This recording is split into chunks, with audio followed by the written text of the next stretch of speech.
I was paranoid, thinking that people around me were selling stories to the papers. That was the least of what was about to happen. The UK's biggest R&B star, she is, of course, Jamelia. The winner is Jamelia! The thing that I'm most proud of is my song, Thank You. I was rising and becoming successful, but then it got really, really ugly. I remember just being assaulted and nobody knew. And I went back out and finished the video. That was my most unhappy, my most paranoid, and my most isolated. If you can go back in that office, you get the record deal, what would you have said? All of my relationships have failed.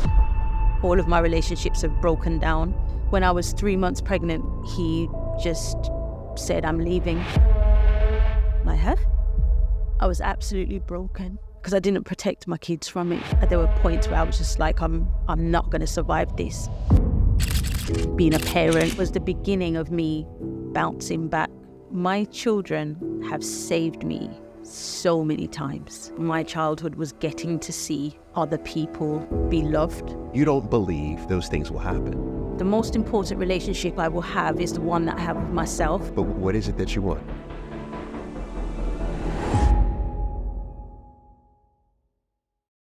Before we get started, I want to personally invite you to subscribe if you haven't already. Joining our community means you'll be the first to know when new conversations drop. And trust me, we've got some incredible ones coming your way. Plus, your comments shape the show. So let us know who you want to see on the show next.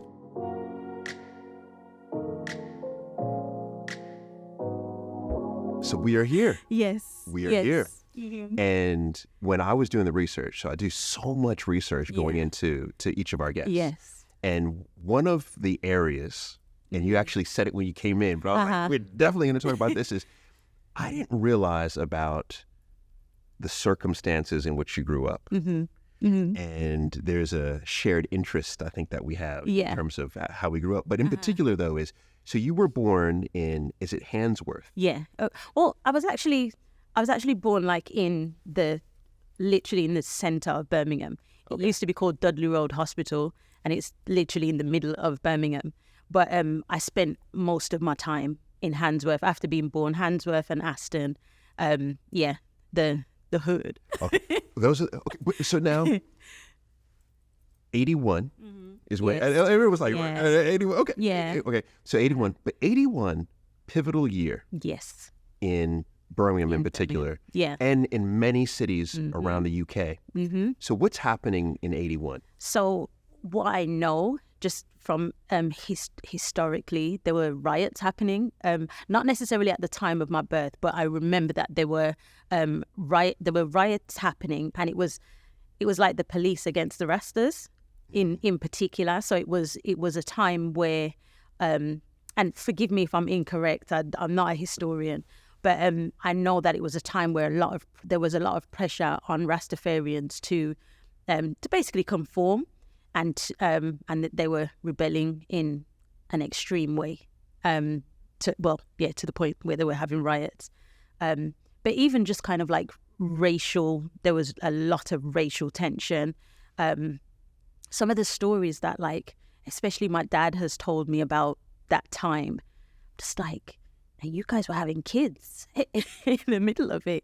But when I think back, my mom and my dad were very, very young when they had me. So, I kind of get it, but I still grew up as a Rasta. I was a Rasta till I was about 10, maybe. Yeah. Can we talk about this? Yeah. Because these are stories that I needed to know when we met over a year ago. So first is, for a lot of people who don't know what Rastafarian is, right? They think it's just dreads. Yeah, no. How would you define Rastafarianism? So as someone who lived in it, I just say it's the most beautiful way of life. It's a real community-based religion. We still follow the Bible, but I'd say that like there's huge history connected to how the dreads are relevant. So basically, warriors who were part of the. Oh, I'm getting nervous about describing it in case I get it wrong. But basically, so Haile Selassie, he needed like an army, and if you were in the army, you committed to being in the army by not manipulating your hair, so allowing it to dread up, and the hair caused dread in other people, which is how dreadlocks became the term for the hair, and it was not about the hair, but it was just the hair was a commitment to the cause. And it's, for me, what my experience, it was a beautiful religion that celebrated, being Black, celebrated nature and natural food and natural a natural way of life. There were lots of children. Lots of children. Very fertile. Yes, very, very, very fertile. And one of the things I remember being told from early doors is like, we're all supposed to go forth and multiply. Like that is something that we're supposed to do. We're supposed to have lots of children. And so that, I've got 4 daughters now, and I still have a little feeling like, oh, I should have had more children. Really? Yeah. Really?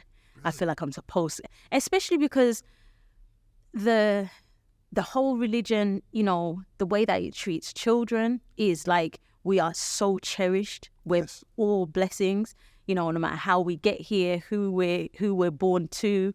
I grew up with, how I would describe it, like we were all brothers and sisters. So I grew up with loads of brothers and sisters, some of them not even biologically connected to me, but they were still my brothers, still my sisters. And their parents treated me like I was theirs, and it's something that I carry through to my own life. Like every child I'll come across, you're in my heart, you're my child too, and I really take that responsibility seriously. My impact on a child is so important to me, and so I want to be a blessing, Yes.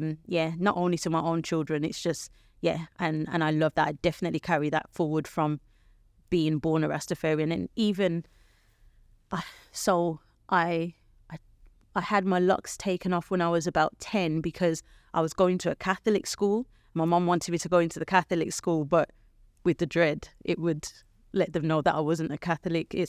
I don't know why they did that, but it was a thing that parents did. And so, but I've never stopped having Rastafarianism in my heart. I wouldn't call myself a practicing Rasta, but it's definitely a religion that that's in my heart. Yeah, for sure.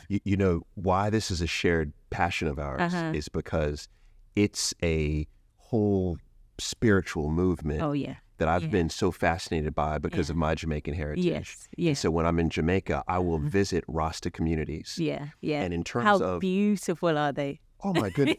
It's like, first is you talked about how they treat their children, right? Yeah. They're called princes or princesses, right? Mm-hmm. The adults, kings or queens or empress, and there's that level of respect. Yeah. And then also what I noticed too is that in terms of science, mathematics, some of the most genius people I've ever met in terms of science are Rastas. So so when you're having a conversation with a Rasta, it's called reasoning, and these conversations can take hours. But they're the most beautiful conversation, transformative conversations. And even as a child, I would love just like sitting down, listening to the elders, like reasoning, and you'd learn so much, as you said, about science, about the earth, about the astronomy. Like you will learn every single day. Like, yeah. And then also, this is, I have to say this, is because, so this photo, when you walked in, you were like, those are the Blue Mountains, right? So these are the Blue Mountains, my favorite place in the world. Yeah. I was there recently, okay, and I'm walking up this trek, right? This land that there's never been a building on, right? And I'm walking with my 2 sons. We're walking up the Blue Mountains, and my son says, "Oh my God, Dad, there's a man standing in the pathway. He has a machete in one hand. He had marijuana in the other hand. He had no shirt on. He was the most cut up. He had like a 16-pack. Of course. Not a 6-pack. He had a 16-pack. Yeah. He walks over, and I'm talking to him. This man is 70 years old. Of course. 70. Yeah. The most beautiful physique I've ever seen in my life. He's 70. Yeah. It's like, this is, I want to be this. Because health is wealth. Like they've, so Rastafarians eat like an ital diet. So it's like you don't have soil, you don't have, everything's from the land. Like if you can grow like your own food, like you are the richest man. Like you are the richest man if you are, you have land and you have crops and all of that. Like that's the life. Yes. Like that's success. Yes. So this is beautiful because this is the community you grew up in, right? So this is how you entered the earth. Yeah. Right? Yeah. And clearly this has shaped you, right, throughout your life. But now you mentioned your father in there. Yeah. Yeah. Yeah. Mm-hmm. So your father, both your mother, father, Rastas. Yeah. Yeah. Were they officially married? Nope. They weren't married. No. And then I understand that your father left. My dad was just very inconsistent, and he was inconsistent because he was in and out of prison. So, and I don't know how to explain this because I wasn't there, but from my understanding, Rastafarians were discriminated against heavily, so they couldn't get like normal jobs. I remember being around. I had many fathers, by the way. Like, and when I say that, not to do with my mom, just I was around some incredible men, like, and they were all my dad. So obviously I wanted my dad, but I got to see men in a fatherhood role. Even though I felt like an outsider, they still treated me with the same love and kindness. And, I was never left out. I was never like, to this day, they'll see me and they all call me Jamas. Jamas. And I love it because it just reminds me of being a child. But my understanding is that because of the discrimination, I remember growing up and seeing like men like carving amazing things like out of wood and selling them. And so you'd have like not necessarily like a carnival, but like an event maybe in like a park, and people will come and buy their wares. But I understand that wasn't sustainable as a way of living. And so my dad found other ways to make money, which, was crime, which meant that he would be in and out of prison. I don't excuse my dad for not being there, because it wasn't just because of crime. It was also because of women. It was also, there were also other reasons. But the result was me having, a very inconsistent relationship with him. And I think that might have like infuriated my mom, because when he was around, it was like, oh my gosh. Right. Absolutely. You deferred to him. Yeah, I was just like... He could do no wrong. Oh my gosh, not at all. Not at all. And it's crazy, with hindsight, you look back and you realize mistakes that your parents may have made. But as the child at the time, I will tell you that I had the happiest childhood ever. Yeah. Yeah. I mean, you could see it. Yeah. It's one of those where, and I love how you framed it, was your biological father wasn't consistently there. Yeah. But you had fathers. Yeah. Yeah. So you had male presence. Yeah. But when you look back now, because now, you could look back. Yeah. And truly reflect. Mm-hmm. How do you believe your father's inconsistency shaped all relationships that you've had, romantic, platonic, being a mother? Mm-hmm. I think up until very recently, I've always been looking for him, for the love that I think I should have been getting. I think one of the very unfortunate things about my childhood was getting to see other people be loved and not knowing how that felt. And so I think I spent a lot of my life trying to create it, and it's manifested itself in so many ways. And I think for me, maybe the earliest thing I can think of is doing well at school. Like I wanted to, have top marks. So, I would get the praise, or I'd get, or I'd be loved. Do you know what I mean? Or just even to be able to say, like, there were times where I maybe didn't speak to my dad for a year or 2 years, and I always wanted to get the results so that when I did speak to him, I could say, oh, I got 10 out of 10 in my spelling test, or I did this, or, I'd keep things. I'd keep so many things. And was the thought that if you did well on your spelling test and your dad saw that, then he would see worthiness in you? Yes. Spend absolutely. more time with you? Absolutely. Absolutely. And then I'd say when I was about 10, my dad was in a relationship with another woman. I've never seen him in a relationship with my mom, by the way, but he got into a relationship with a woman, and she had 2 daughters, and they lived walking distance from my house. And I then occasionally I'd go to his house and I'd get to see him being a dad. So that was so, again, at the time, I was so happy to be there. And,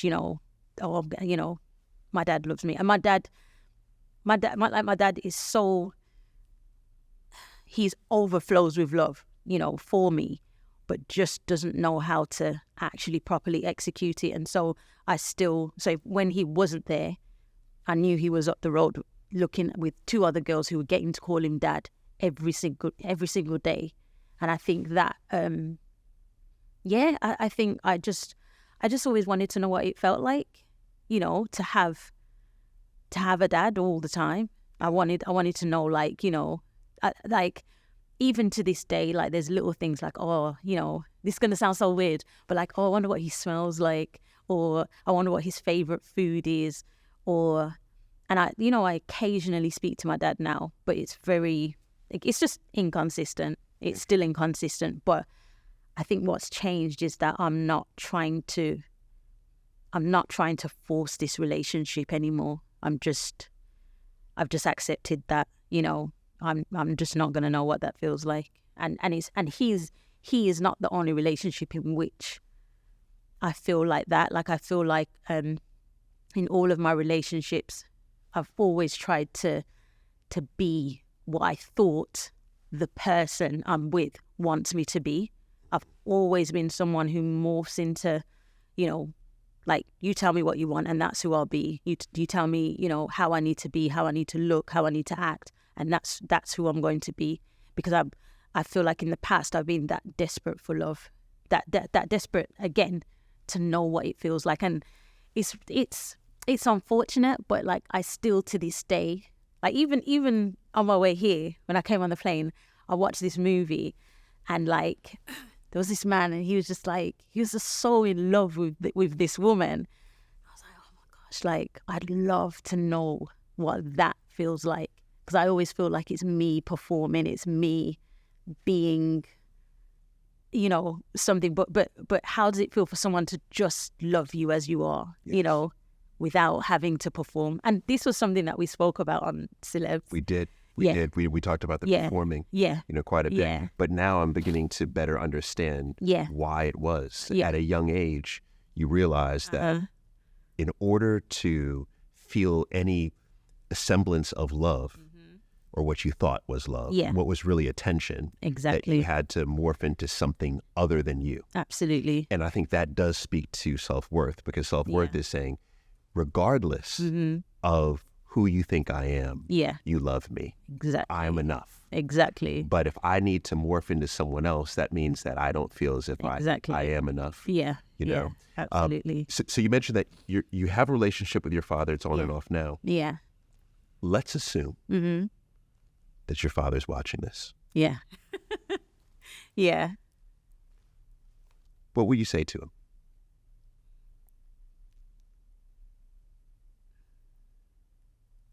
I don't think I think this is going to sound so sad, but I think that I've resigned myself to, like, I'm just not going to know, because I'm 44 years old. I'm not going to know what it feels like to be a little girl receiving love from her dad. I'm never going to know that now, because I'm 44. And it's kind of like, as I said, like, I would say over the last year, I've kind of come to terms with that. I've even maybe 3-4 years ago, I was still trying to get that love/attention. And not just from my dad either. I have to say that, not just from my dad, also from my mom. And she hates when I speak about her on anything. So I don't want to go too deep in that, but it's not. I am a child who got to see so many people being loved and just spent so much of my time wondering what that feels like. And I think even my career, the reason I, worked so hard, not necessarily to be famous, but to excel at whatever it is I was doing, is because it's literally like, look, Dad, look at me, look what I can do. Right. Literally. And I feel like I've spent 20 years doing that. Doing that, yeah. And you know what I think could be profound is you've already acknowledged perhaps that love that I've always wanted. It's not going to come. Yeah. But then I think it's also important for you to have a voice to say, well, here's what I would have liked. Yeah. Or here's what I need. Why? The reason being is because you know what it is that you need. Yeah. So even me asking you that, inside, deep down, I know that there are things that you desire. Yeah, absolutely. But you don't believe those things will happen. Yeah. So therefore, you tell yourself, I'm just not even going to put it out there because it's not going to happen. Yeah. So it's wasted. Yeah. But actually, these are true feelings that you have. Yeah. Yeah. And by allowing those feelings, by releasing them, you're allowing them to live.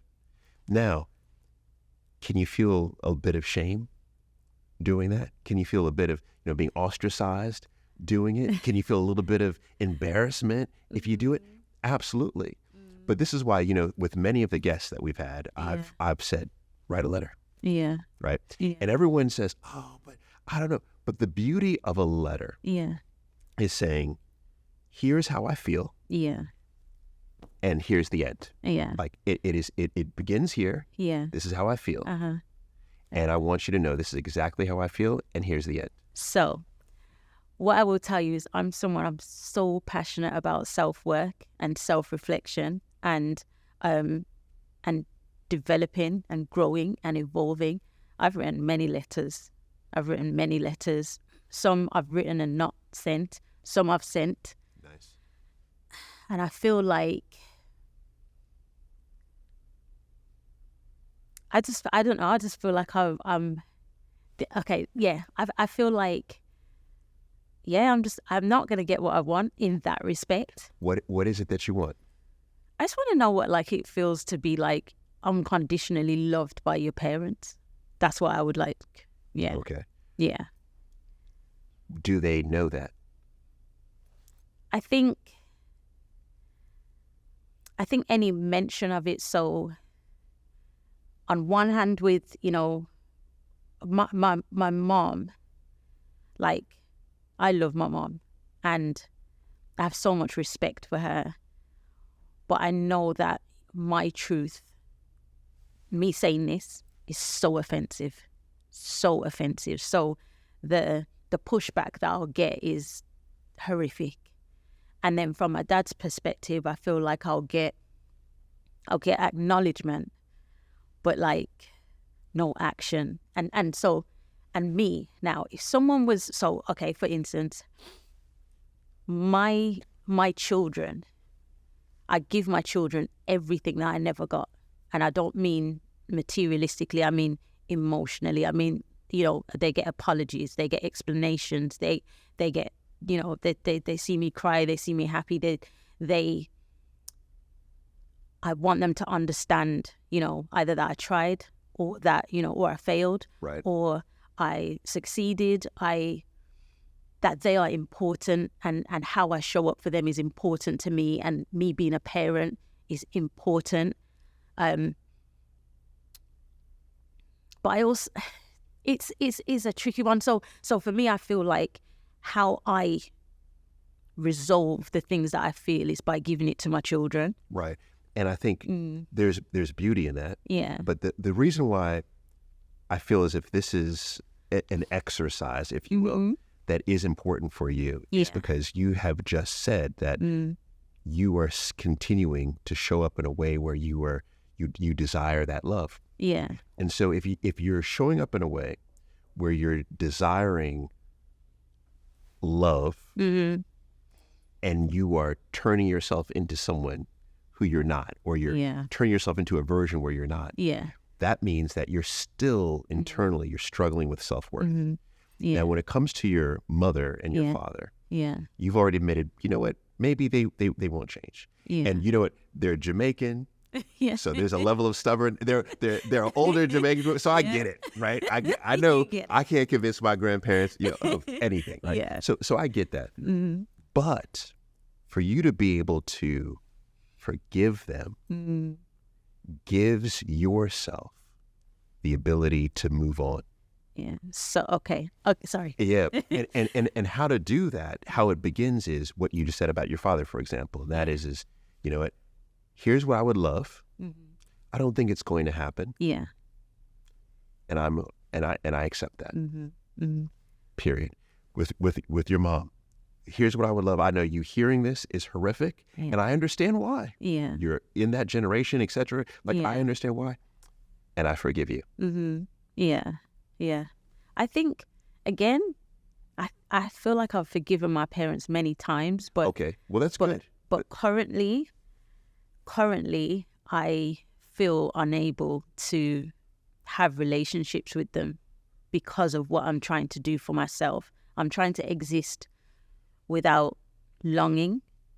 And I feel like having them in my lives at such close proximity just reminds me of all the things that I don't have. Yeah, which is fair. Yeah. Which is fair. And I think in this is like, it is for your mental health. Yeah. You have to keep an arm length. Yeah. It's hard though. Relationship. Yeah. Yeah. But can we talk about your mother? Just however much you want to talk about hers, because she was consistently in your life. Yeah. So early on, what was that relationship? Oh my gosh. So as I said, I would tell you that I had the happiest childhood. My mom, I'm as a creative, my mom's a creative, and to be born to her was like, it was like the best, the best thing ever. So our house was music. Our house was, we were making things. We were, my mom loves children. And so we got to play, we got to pretend, we got to travel. And when I say travel, we weren't traveling around the world, but go and walk through a forest and find different leaves and stuff like that. Like we'd find frogs, we'd go and fish. I would tell you that my childhood was beautiful, like absolutely beautiful. And it's one of those things, like as a mother now, I can look back at my mom and be, just be so full of respect for her, because there are things about her life that kind of parallel mine. And I'm kind of like, wow, I understand, I understand. I even understand how things kind of took a wrong turn. Okay. And when I say a wrong turn, so I was becoming successful at the same time my brothers were going down a totally different path, and we're all born in the same house. And so and what age is this too? So I would say even though I left home to pursue music at 15, my brothers are 3 and 4 years younger than me, so we weren't that far apart. I'd say when I was about 18, I was I'd started going on to Top of the Pops and perform, doing the big things. Big stuff. Can we even go back to 15 though? Yeah. Because so you're in the home. Yeah. With mom. Yeah. You have brothers in the home as well. Two little brothers. Yeah. 2 little brothers. Yeah. Okay. You're still in Birmingham. Yeah. Okay. Yeah. At 15, so how do you decide that music is the right route? Because 15 is still early. So what is it about music that makes you think, okay, this could be a career? I was just obsessed with music. My music career was completely opportunity, just I was ready for the opportunity when it arose. Like I was not pursuing music. I was not like training to be a singer, just nothing of the sort. Like my ambition when I was 15 was to go and work in the corner shop. Like I was like, oh, I'd love to, do the till, do the beep, beep. The beep was cool. Yeah. The beep was cool. Like literally that was my ambition at 15.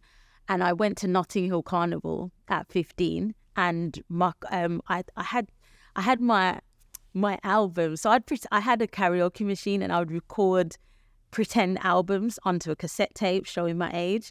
And I'd put them in my Walkman, showing my age. A Walkman? What's that? Whatever. I've never heard of one of those. Yeah. And my cousin just so happened to hear what I was playing, and she was like, "Who's this?" And I was like, "Oh, it's me." Like, I'm really embarrassed. Anyway, we went to Notting Hill Carnival, and she went to the guy behind the DJ booth, and she was just like, "My cousin can sing." And I was just like, "What are you doing?" But then obviously like peer pressure, the crowd started shouting and stuff. So I was just like, okay. And I took the mic and I sang Right Here by SWV. Oh, wow.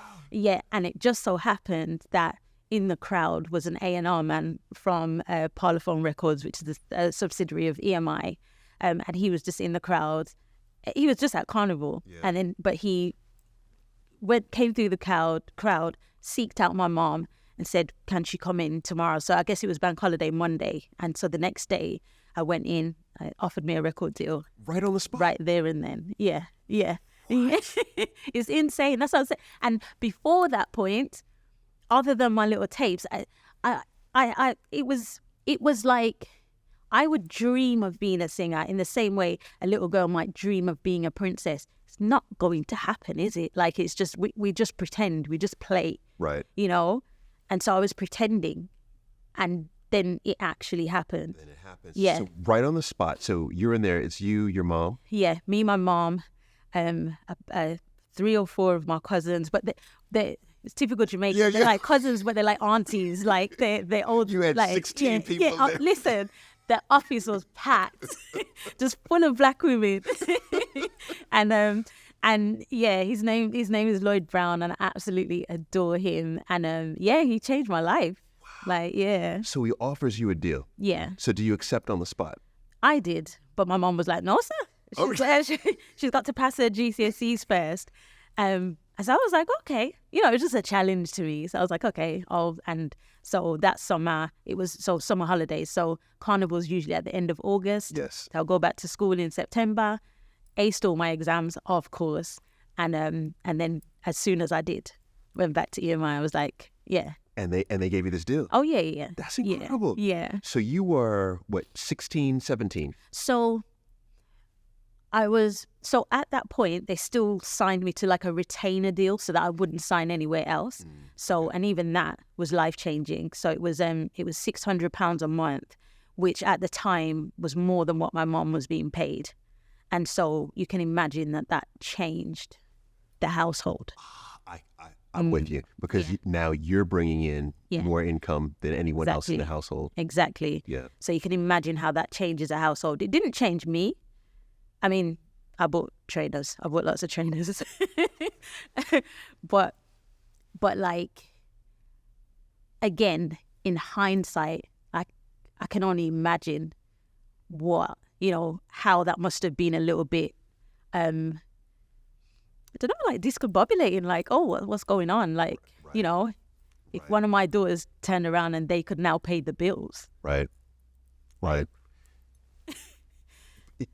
Did you feel that? Did you feel that the dynamic in the family changed once that money started coming in? I definitely felt like there was a shift especially in the relationship between me and my mom. I couldn't explain it. I didn't understand it. But for me, I had a focus. I could go. I was going to the studio. I was going to dance lessons, and I was just in heaven. Like I was, it was just playing. But at the same time, my brothers had started getting into trouble, and my mom wasn't telling me about that.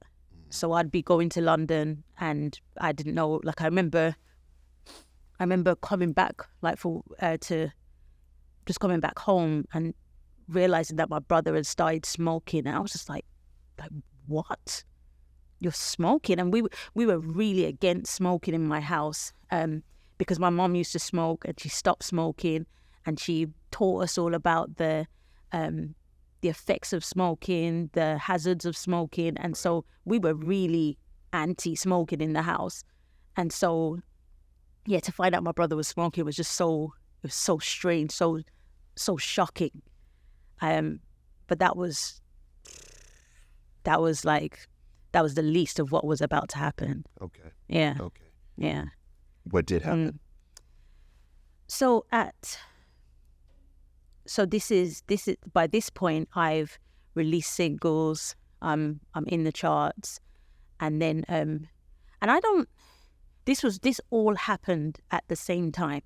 So I was climbing the charts. What did you release, by the way, this time? So I released Money. I released my first album, Drama. So I would have been promoting that up and down the UK. I could see how you were getting so much love and attention. Yeah, yeah. But your brothers at home, perhaps they were getting love and attention elsewhere. Yes. Okay. So, and this is the thing. I think it's really important to know that none of us were insulated from the perils of growing up in the inner city. I would describe maybe at the same age, not the same time, but the same ages, we were groomed. So I was groomed at 16 into a relationship, and my brothers were groomed to go onto the streets. Interesting. At around the same age, around when they were like 16. And it's really strange. Like, again, these are things that I realize in adulthood, like in my 30s. Like, hold on, isn't that because I'm this. I love to read. I love to learn. I love to learn about psychology in particular. Yes. It's and then I also love to apply what I've learned to myself. I'm not big on counselling. I'm big on having conversations with myself and self-reflection. That's what I enjoy doing.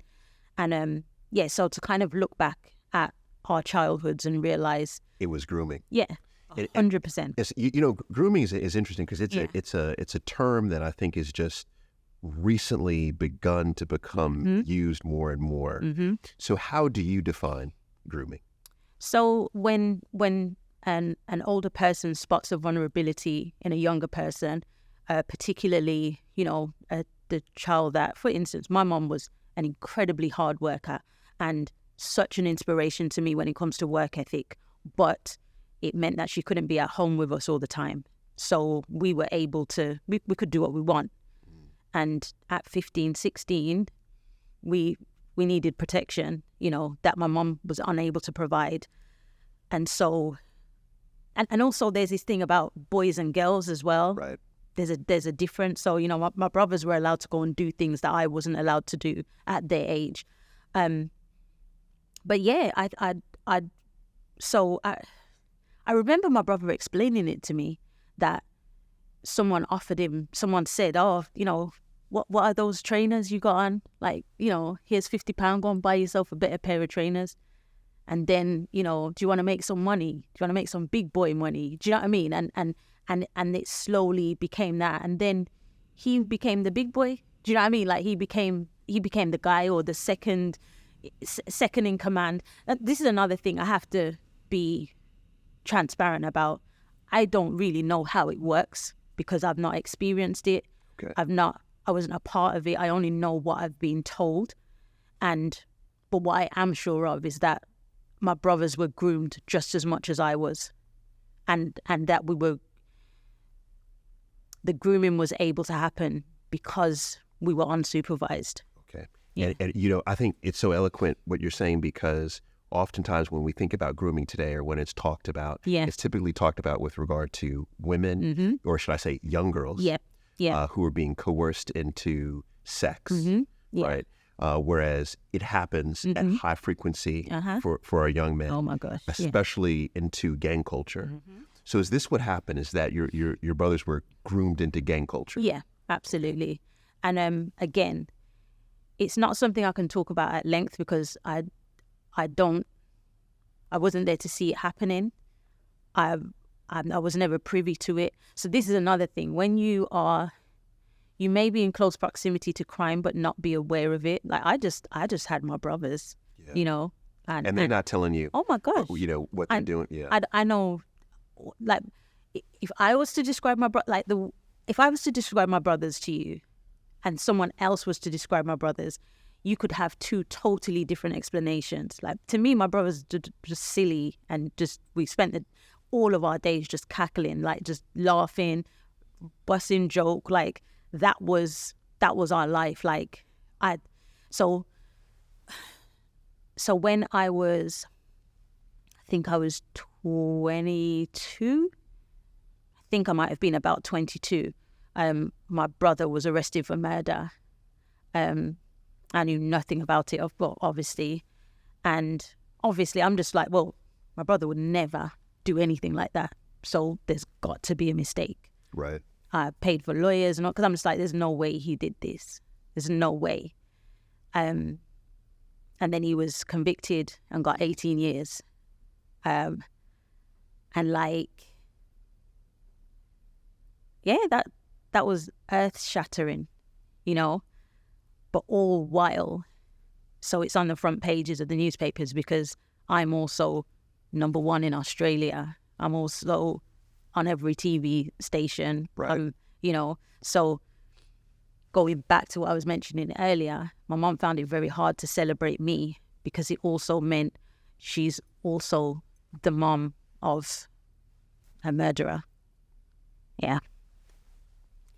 You know, I'm curious because you talked about how there was a dynamic shift. Yeah. When you started earning. Yeah. So that dynamic shift must have exacerbated as you're earning more, as you're becoming more popular. Mm-hmm. Did you ever think, I'm actually one of the reasons why this is happening to my brother? Did you ever put any blame on yourself? I think I felt like everything changed when I left the household, because even though I didn't move out, I was away more and more. I was literally, you know, going to Australia for 2 weeks or going to, you know, Europe or, you know, and I'm literally living this life like I'm going on a private jet for 2 days to go and promote my single in France. Like, I'm living a life so far removed from that my family's living. I've bought them a house and they live in a nicer area, but I didn't have the knowledge that in order to change someone's life, you need to change their whole infrastructure. It's not good enough just to move them from one area to another, you know. And I think just because you live in this house doesn't mean that, you know, you're not going to want to go back to what you know, go back to what's familiar. Because even though I was removed from the house, I was removed and I was placed in a totally different environment where everyone was creative, everyone was working, everyone was, you know, doing this thing. Right, inspired. Yeah. Right. You know? And I think I'm great because, you know, my mom drives a nice car and she's got a beautiful house and, you know, there's gates outside the house now. So I'm like, you know, I've done my thing. That's kind of like how I felt. But I didn't, looking back, I think I feel like had I experienced that now, I would have done something totally different. And I feel like I could have changed the trajectory of my brothers' lives for sure. You feel responsible for what happened to your brother. And it's your brothers because... Yeah, 2 younger brothers, yeah. Brothers. Yeah, within years of each other, they were basically in and out of prison. Before my brother was convicted for 18 years, he'd been in prison before, maybe a couple of times. Then my younger brother was in and out of prison. And it's really difficult for me to speak about it because I feel like I'm speaking about it as an outsider. not as someone who experienced this. Like, I experienced the consequences of the aftermath of when my brother went inside for 18 years. He had 2 children by that point. So I then become responsible for the children. Wow. I fostered them. They lived with me. And yeah. At what age? This is... They on and off for years. So sometimes sometimes they would go home, but like all of my nieces and nephews became my children, and they still are to this day. They're my kids. They're all over 18 now. But like, I do have, and this is the thing. Like, my family is so broken now. Like, I do have nieces and nephews that I don't know. And I hate that. Like, I absolutely hate that, because my older nieces and nephews, I'm so close with them. Right. As I said, like, with my brothers being in and out of prison, I just became another parent to my nieces and nephews, which I loved, by the way. I love having that relationship. But this is such enormous responsibility for someone who has just started their career. Yeah. And I think what's so interesting is I bet you everyone's looking at Jamelia going to Australia on the private jet, singing money, thinking she's living her best life. Yeah. That they have no idea what's actually happening. Oh gosh, yeah. I think there's that. I was living this constant duality up until very recently, by the way. And they're both my real lives. And I think the thing that I hate more than anything was when they crossed over, when, they would print stories about my brothers, or, things like that really affect me, because I want to keep them separate. Not because I'm ashamed, but because the two are not relevant to each other. They're 2 totally different things. Me going to, do prison visits and bring my kids and my niece and nephews to go and see their dad. Like, that's my life. That's my heart. It's something that, my duty, I think. And then me going to be on stage, for me, that's just my job. And I know it's silly, but I expect other people to see it as me just as the same as someone going to do a 9 to 5. Like, you don't broadcast your private life at your 9 to 5. Right. And why should I? That's and right. I fought very heavily against that on several occasions, because number one, my family did not choose what I chose to do with my life. They did not choose to have a life in the public eye. I did. And so the consequences that befall me and my children, I feel like they're decisions that I made on mine and my children's behalf. And so it's my responsibility to protect them. Yes. But when it comes to my brothers, I'm just not cool with them being demonized in the press. And it's going to sound like an insane thing to say, but like, there are so many people who commit crimes for so many different reasons, and I'm not justifying anything, but I'm just saying that they get to do their journeys in a way that they get to do their journeys in a way in which they can go back out into the world and be anonymous or rebuild their lives. But printing my brothers in the papers and stuff mean that when they do get to an age where they turn over a new leaf or choose to change their lives, or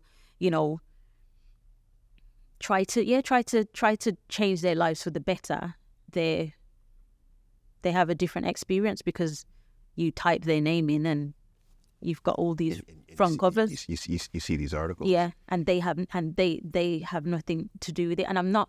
It sounds crazy, because it sounds like such a crazy thing to say. But it I don't believe it is. Yeah. And a matter of fact, there have been several guests who have sat here and have said the exact same thing with regard to they chose this path that has led them to celebrity. Yeah. Their family didn't choose that, but their family bears the consequences. Exactly.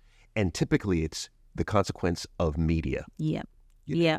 But you said something there that I have to go back to, because you said, reflecting back, you realize that you could have done things differently. Oh, yeah. Yeah. What would you have changed?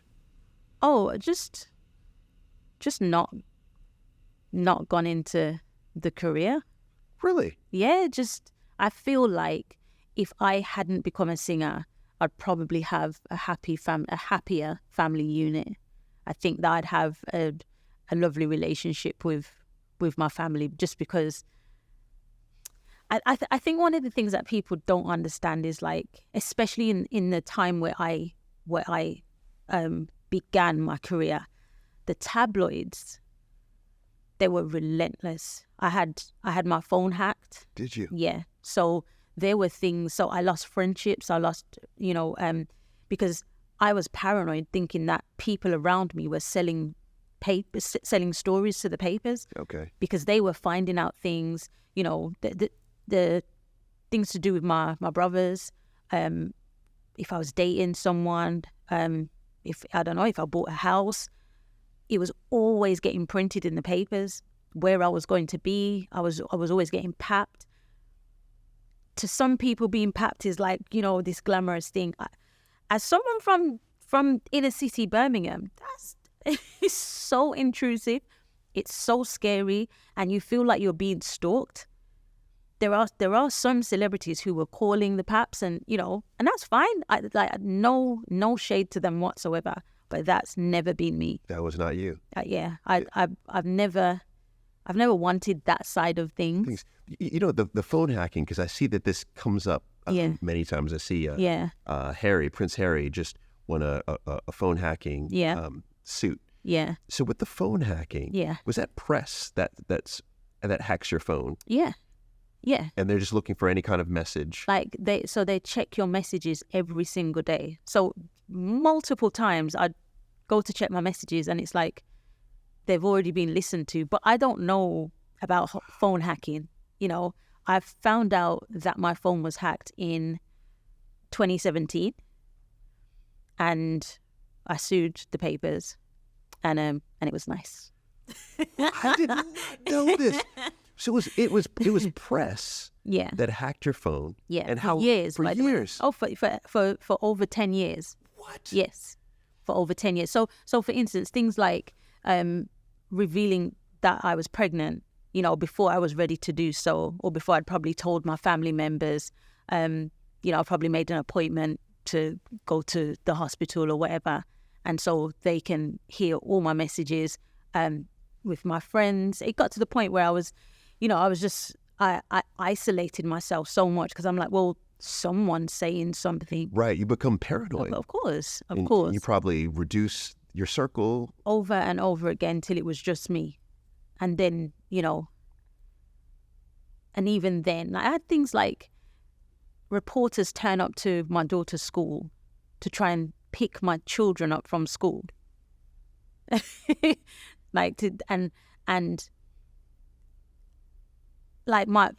my daughters were like, we don't know who that man is. So for me, that feels like someone is trying to kidnap my children. That's what it feels like. But they're doing it for a story, to talk to my children, to try and interview them. And it was at that point where I took my children out of school and decided to homeschool them. And I still homeschool. I homeschool my 7-year-old. I had no idea about this.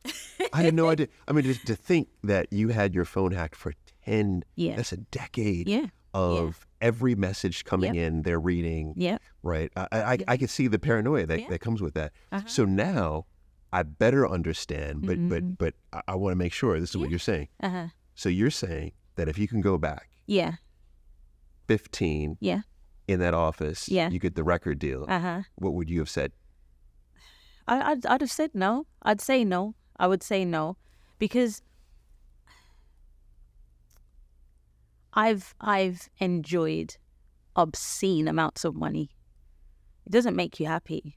It doesn't make you happy, especially if you're not in an environment where you have, your people. Like,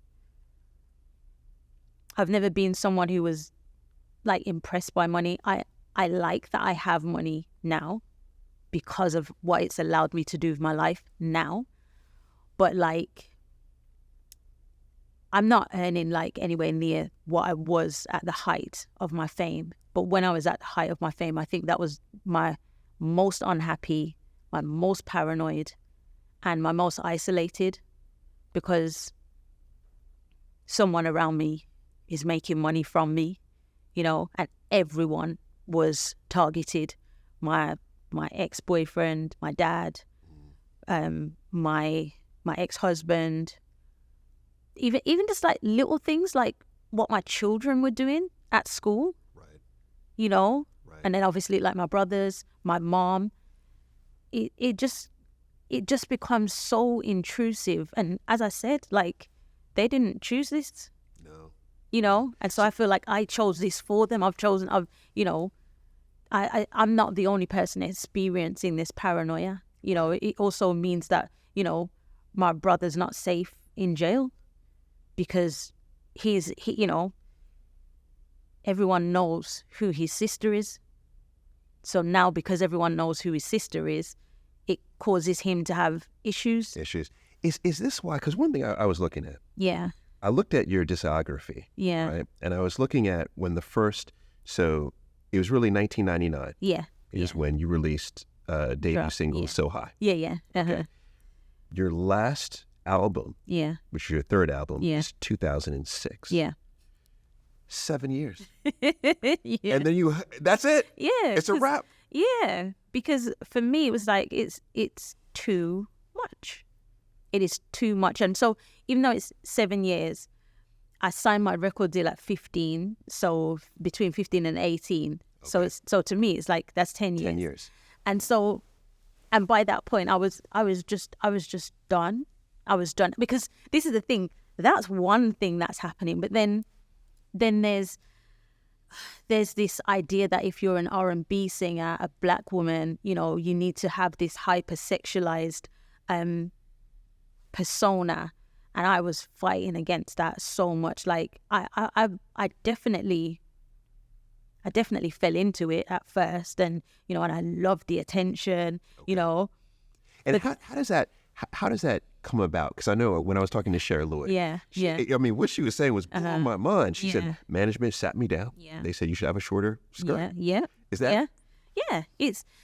And it's like, well, for me, I'd say it was more subtle because of my personality. Because if you look at pictures at the beginning of my career, I was in my trainers, I was in like baggy trousers, I was more like Aaliyah, you know. That was like my vibe. And then it became, I think a huge turning point for me was Naomi Campbell pulled out of presenting an award at the Brits. And so they asked me to present it. And then they did this whole thing that I was going to replace Naomi Campbell. I got a modeling contract off the back of it. And it was kind of like I was the sexy black girl now. And so, okay, I feel like this is important. I was very small for my age for a very, very long time. I've always looked way younger than I actually am. And so I think for me at that age, I must have been about 23, 24, to be seen as sexy was like, oh my gosh, me? Okay. And so I definitely fed into it. And lapped it up. And so, you know, when they suggested shorter skirts, you know, and I mean like really that I was on top of the pops and my bottom was on top of the pops. Like it was, when I look at it now, you know, you do shows and they'd be perhaps underneath your skirt taking pictures. And I won't lie to you. I was just like, you know, I know what shot they want, so I'll make sure they get it. But then having a daughter, when she's a baby, it didn't matter. But I'd say like, so 2000, I had my second daughter in 2005. I had my first daughter in 2001. And then my second daughter in 2005. And seeing my then 4-year-old copying my moves, copying my music videos and stuff like that, I was just like, nah. And it was it wasn't just because it was my daughter. It was like, this is everyone's daughter. Right. And I remember, going in and saying, I don't want to do that anymore. I don't want to influence people's daughters to be sexual. My child is 4. Right. And so there are other 4-year-olds and just little girls who are big fans of mine. Yes. Why am I selling this to them? Yes. Yes. And then it became this thing that this is what R&B singers do. If you want to be R&B, then this is what you do. And I was just like, nah. How far do they push it? Because, in Cher's episode, Yeah. Or should I say in her conversation, Yeah. right, what really stood out to me was when she said she was in a management meeting, her husband is with her, Yeah. and they tell her to go chase Justin Bieber down at a club, get photos with him, and even have a full-on relationship with him in order to promote her album. Same. So did anything along those lines happen to you where you were directed at, you should get with this person, or you should do, something that was just out of your nature? So, that's that Jamaican saying, "Dopping all who be frightened." Yes. I think they knew not to have those type of conversations with me. But that doesn't mean that those conversations weren't had. Like, I remember once having a conversation where, we started on a conversation about me going over to America, and the conversation was, what are you willing to do? And I was like, what do you mean? And another artist was mentioned, and I was told what this artist was willing to do. I'm obviously not going to mention who that is. Yeah, don't mention the artist, but what was that artist willing to do? To sleep with people. And I was just like, okay, I'm out. Like, I'm out. Because if that's what I need to do, if my singing ability is not enough for me to make it, was because basically what they were saying is, if you sleep with the right people, then you get better opportunities. So the suggestion was, there were certain producers, some producers that I'm a huge fan of. And the thing is, obviously the conversation didn't even get to a stage where I'm finding out how it's going to be done, because it was just an absolute no-go. And when I was told about this artist, I remember this artist was a younger artist. She was younger than me. And I remember just being absolutely horrified and feeling, just feeling really awful for her, that she, one of the things that I've always been really good at is saying no. I've been offered, honestly, that like I've been offered opportunities where I could have retired, and I would say no, because they either compromise my integrity, they go against my morals or my values, and much to the dismay of my management at the time, there are a lot of things I'm not willing to do for a check. But what are those opportunities, or is it?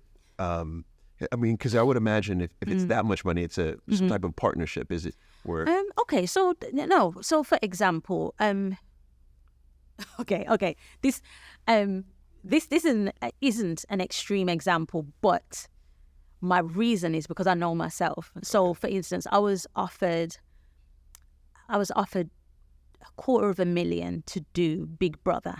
Okay. Do you know what Big Brother is? Yes. Yeah. Okay. Yes. And I just knew I can't sit in a house with people, I don't know people's hygiene. I don't know people's I think hygiene, I'm Jamaican, so like the hygiene was the main thing. And I don't know.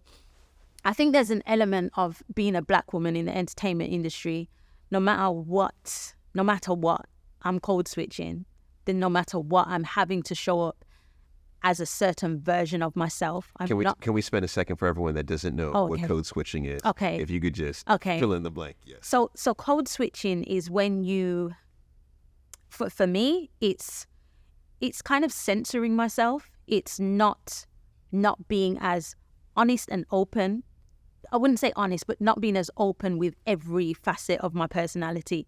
So in certain environments, I'll just present myself differently to how I'd be if you were in my house. And it's not about being comfortable. It's about protecting myself. Right.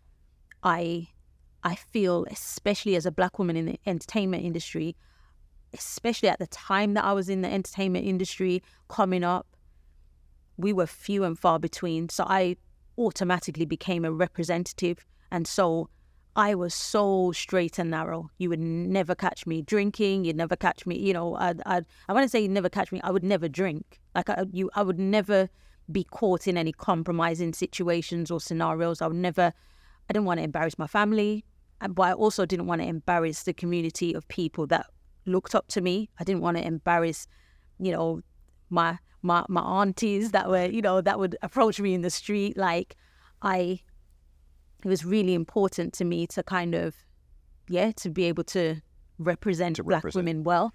And so in denying Big Brother, you were saying that you would have had to cross boundaries, be uncomfortable. So a quarter of a million is, I'm not doing it for that. It was basically a death certificate for my career. That's how I looked at it, because I could have done it, but then that would have been my last check. It would have been the last money I received, because I know myself and I know that the walls would have broken down at some stage. And I don't know how that would manifest itself, whether that's in anger, in coming across as, having an attitude. And I've seen it happen so many times. As soon as I speak about something that makes, in particular, white people feel uncomfortable, I'm the bad guy, or even speaking positively about myself. A lot of people find that offensive, because on paper, I am a really flawed individual, and I get it. I get it, but I have a very high sense of self now, today. And people find that offensive, and I feel like doing something like that, it wouldn't have ended well. Yeah. I mean, I think that's a good example, because, and I'm sure you're getting multiple offers like that. Time and time again. Yeah. So it's one of those where but what I find so interesting is that now when you look back, you would have rather worked in the corner shop. Oh yeah. I feel it's not that I would have rather had done that, because genuinely, I love just being an entertainer. I love singing. I love performing. I love acting. I love even this, doing this interview. I feel I love being a representative. I really do. I love being a representative for women.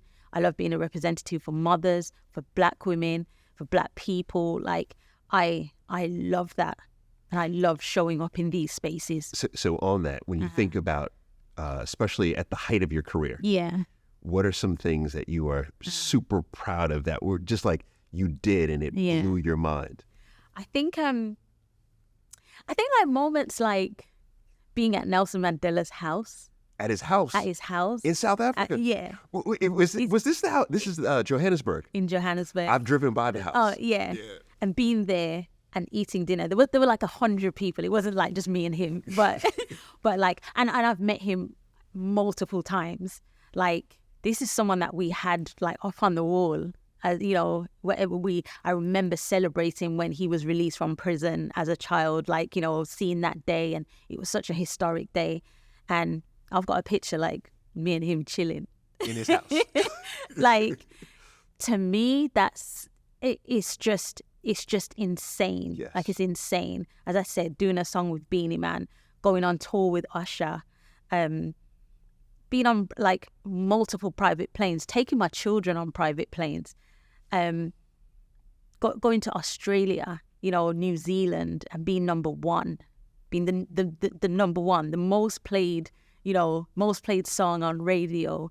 There are so many achievements and accolades that I have that will never sink in. Being successful at the thing that I love is mind blowing to me, because there is a part of me that never stops being that 15-year-old girl. We Need to Talk is quite literally brought to you by Adobe Express, the quick and easy create anything app from Adobe. The team uses it to create materials for the show, from the cover art to the social posts. But I think you'll get a lot out of it too. What sets Adobe Express apart is how it puts content creation within reach for everyone. Whether you're making a personal vision board, drafting a business manifesto, or creating social content on the go. With templates for everything from Instagram Reels to presentations, you can easily make it your own without starting from scratch. It's intuitive and accessible, so you can bring your ideas to life effortlessly. And that's the beauty of it.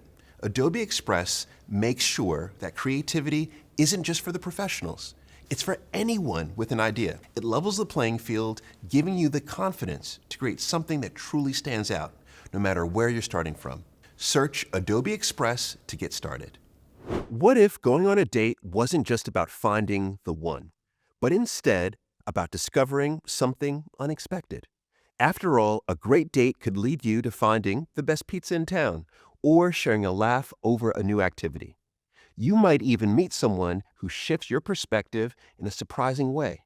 Tinder, who sponsors this podcast, wants to bring the joy back to dating so that it doesn't feel like another task to complete, because that pressure to get it right can really take the fun away. Let it go and see where your next date takes you. Whether it leads to a new friend, an entertaining story to add to the plot, or the start of something special, Tinder is designed for every type of connection. Wherever it takes you, it starts with a swipe. Download Tinder today and see where your next date might lead. Just a quick one before we get into the next section. We touch on some sensitive topics, including Jamelia's experience with domestic abuse. If this is a tough subject for you, please watch with care. We've also added links to support charities in the episode description. Your music was the soundtrack to so many people's lives. Yeah. You know, it truly was. Yeah. The songs, the lyrics. Yeah. And it gave them hope. Yeah. It gave them inspiration. It gave them a pathway. Yeah. I feel like, my proudest, the thing that I'm most proud of is my song Thank You. Yes. So, and the reason I'm so proud of that is because I have been told so many times, I'm going to get upset, sorry.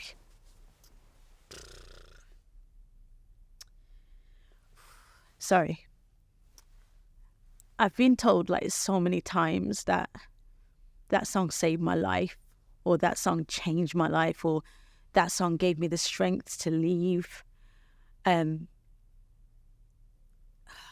just, like, as I said, like, I don't stop being that girl from Birmingham, and to know that people are here because of a song that I wrote, is incredible, and it's something that, like, I wouldn't even just describe it as pride. I think it's me walking in my purpose. I genuinely believe that I'm meant to share my stories, that I'm meant to share my experiences. Like, if anyone's followed me or my career, you'd know that I'm quite transparent about the things that I go through. And it's because of that. It's because it's impactful, you know? Can I read some of the lyrics? Oh. Would you allow me to do that? Yeah, of course. You hit, you spit, you split. Every. Thank you. She's like, I wrote this song. You better get it right. She said, I wrote that. You better get that right. Every bit of me, you stole, you broke, you're cold. You're such a joke to me. For every last bruise you gave me, for every time I sat in tears, for the million ways you hurt me, I just want to tell you this. You broke my world, made me strong. Thank you. Messed up my dreams, made me strong. Thank you. Yeah. What was going on in your life at that moment? I literally wrote that song in about 20 minutes. I and I'd come off the phone after having an argument with my first boyfriend, who is the father of my eldest daughter, and he used to physically abuse me for our entire relationship. And I think me writing that song was kind of me closing the chapter. You know, it's not like a vengeful song. Like it wasn't about revenge. It was more about, here's what I say this a lot. Like there are things in my life that have broken me, but I'm always proud of what I do with the pieces. And that is something that, you know, so those were pieces. Like, I was broken at the time because it might sound insane, but I didn't want to be, you know, I really wanted to have like a family. I really wanted to, you know, have a mom and a dad and the kids. Like, that's what I wanted. And I felt like I'd made a mistake, you know, not my daughter. My children are never, ever mistakes. But I felt like I got it wrong. And it's something that I carry forward in all of my relationships that have, you know, all of my relationships have failed. All of my relationships have broken down. All of my relationships have ended terribly. And I always reflect on how did I contribute to them failing. Okay. And it's not, I don't absolve them of their wrongdoing. I think that I just think I've spent my time just desperate for love, you know, desperate to know what it feels like. And I'm going to create it by any means. But for me, writing that song, it was more of a, okay, I have to close this. I have to close this chapter. In the last week, someone has told me that it's changed their life. Look at that. That song has literally saved lives. Yeah. Think about that. Yeah. It's literally saved lives. Yeah. You know, some of the research coming in that I just blew me away. Yeah. 1 out of 4 women in England will experience domestic abuse in their lifetime. Yeah. Same thing in Ireland. Yeah. Roughly the same rates in the United States. Yeah. But this one is just, I mean, that's heartbreaking. Every 30 seconds in the UK, every 30 seconds, a domestic abuse related call is made to the police. Yeah. And I think, I remember at the time releasing that song, like, people didn't write songs like that. Do you know what I mean? Like it was so taboo. But I was like, well, if we're not having the conversation, how are we going to know that these things are happening? So at first it was just for me. And then when I discussed it with the label that I wanted to release it as a single, and they wanted to release it as a single as well, it became a bit of a movement. You know, it was a good song, but it was more about what we could talk about. Like I've never wanted to just be an artist who pushes out songs. Like, I know Superstar is a great song, but it wasn't my favorite song of my own. Really? Because I just felt like, well, what's it about? What am I saying? that was how I felt. I always wanted everything to, you know, to have some sort of substance. Yes. And Superstar is just a party song, and it's a great party song, and it's, you know, it's paid a lot of bills. But I think I'm just that way inclined. I love being a woman. I love being impactful. I love being insightful, and then to go on to have 4 daughters. Yes. Isn't that something? You can get one fella in there. Yeah. You know, it's just like, I don't know. I just kind of feel like this is the type of work I'm meant to be doing. This is the type of impact I'm meant to be having. That relationship, then, was that your first relationship? Because I'm trying to get into, I'm trying to think about my timeline. the relationship timeline. Yeah. You know, it's yeah. like, let me piece this together because at an early age, 15, 18, you're out here building your career. Yes. But this is also when most people are beginning to experience their romantic relationships. Yeah. Were you doing the same, or was it just career focused? No. At the same time. So I don't know how I can say this without it sounding as harsh as the reality was, but I was rising and becoming, and I don't know if I want to. No, I'll say it. So one of my videos is a video called "Call Me," and I remember on the video shoot,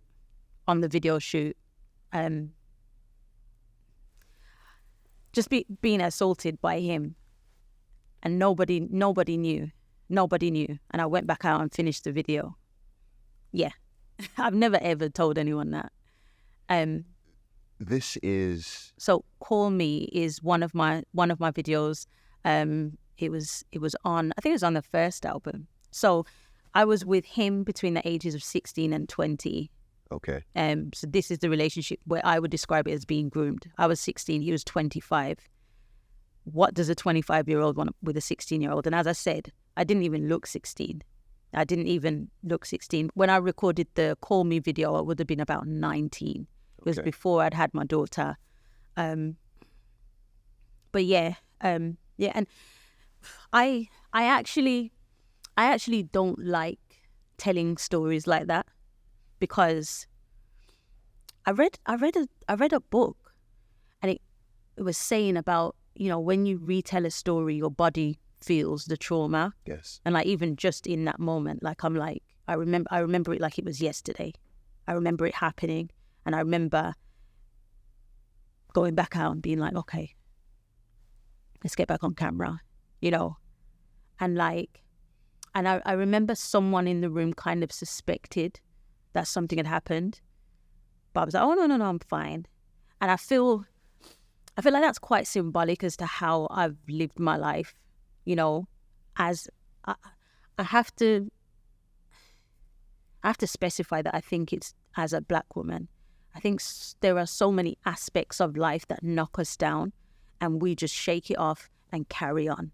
We shake it off and we go back out and do the most incredible things, to do that. I was 19. I was 19 on that day. And to have that kind of experience, before even hitting true adulthood is awful. But it was the beginning of me, bouncing back from BS, And it's not a trait or a skill that I want to have. It's not a trait or a skill that I want to pass on to my daughters. It's not something that, when people say to me, oh my gosh, you're so strong, my instant, emotional reaction is, yeah, but I don't want to be. This is not what I want for myself. I want to be soft. I want to be held. I want to know what that feels like. Like, how does it feel to be a flower? Like, and early in your life, at 19, for example. Yeah. Perhaps, and I don't want to put words in your mouth, but perhaps you're interpreting what's happening to you as some form of love. Well, yeah, because I equate passion. So to me, obviously I don't think like this now, but looking back, someone loves me so much that they're just enraged by something that I might do. Like, that's passion. It's insane. It's abuse. It's just abuse. There's nothing romantic about it whatsoever. But again, it's like, when you're not taught what love looks like, what it feels like, you're not taught how to honor yourself, how to set boundaries for yourself. You're not taught that, hitting is not okay. Like, even, growing up in a Jamaican household, again, this feels like a betrayal, but so many of us are, grew up with people around us getting beaten, as a form of punishment. You do something bad, you get hit. I would never hit my children, like never, because I ended up in a physically abusive relationship, and I normalized, because what I was saying to myself was, well, if you just keep him happy, if you just don't get him angry, if you keep doing things right, then you won't get hit. No? Right. And you're walking on eggshells At all times. At all times. But what I teach my daughters is no one is ever supposed to hit you, and if they do, it's a wrap. It's a wrap. Did you end that relationship? Oh yeah. You yeah. did? Okay. So I ended the relationship when just after I'd had my daughter, and I was holding her in my arms, and he hit me while I had her in my arms. And I remember, as I said, I love to do self-reflection and self-talking. And I was just like, okay, you've chosen this for yourself for years, but you're going to choose this for this little baby. She was 6 weeks old, brand new. Am I going to choose this for her? And of course, the answer was absolutely not. And I got up and left the next day. Yeah. Look at that. I often say that, we are sent, whether you are, whatever, if someone is religious or not, I'll say you are sent children. Yeah. Yeah. To be your angel. Oh my gosh. To be your savior. My children have saved me so many times. They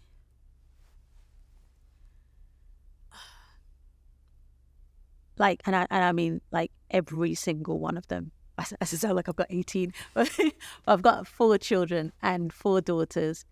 And I think what I find most profound about having 4 daughters is that they are all totally different personalities, but I see myself in all of them, and I see myself at different stages of my life. Yeah. I feel like I'm raising myself. And so every interaction, don't get me wrong, I obviously get things wrong, but I always think about, what did you need when this was you? Because you know what this feels like. What did you want to hear? What did you need to feel? And that's how I show up for my daughters. And in turn, I have the most beautiful relationship. I feel so fulfilled just getting to be their mom and getting to feel like this is something I'm acing. Like I feel like I got this right. Yeah, yes. yeah. Yes. Like as a mother, I feel like I'm doing an incredible job, and I love it. I really consciously parent my children, and in terms of being saved, they have. Like there are decisions that I've made for myself. Even like my last relationship, my ex tried to come back, and I was just like, absolutely not like these are my daughters are watching. There are so many things that I choose or don't choose because it's like my daughters are watching. My daughters have a front row seat, and I am so transparent with my girls.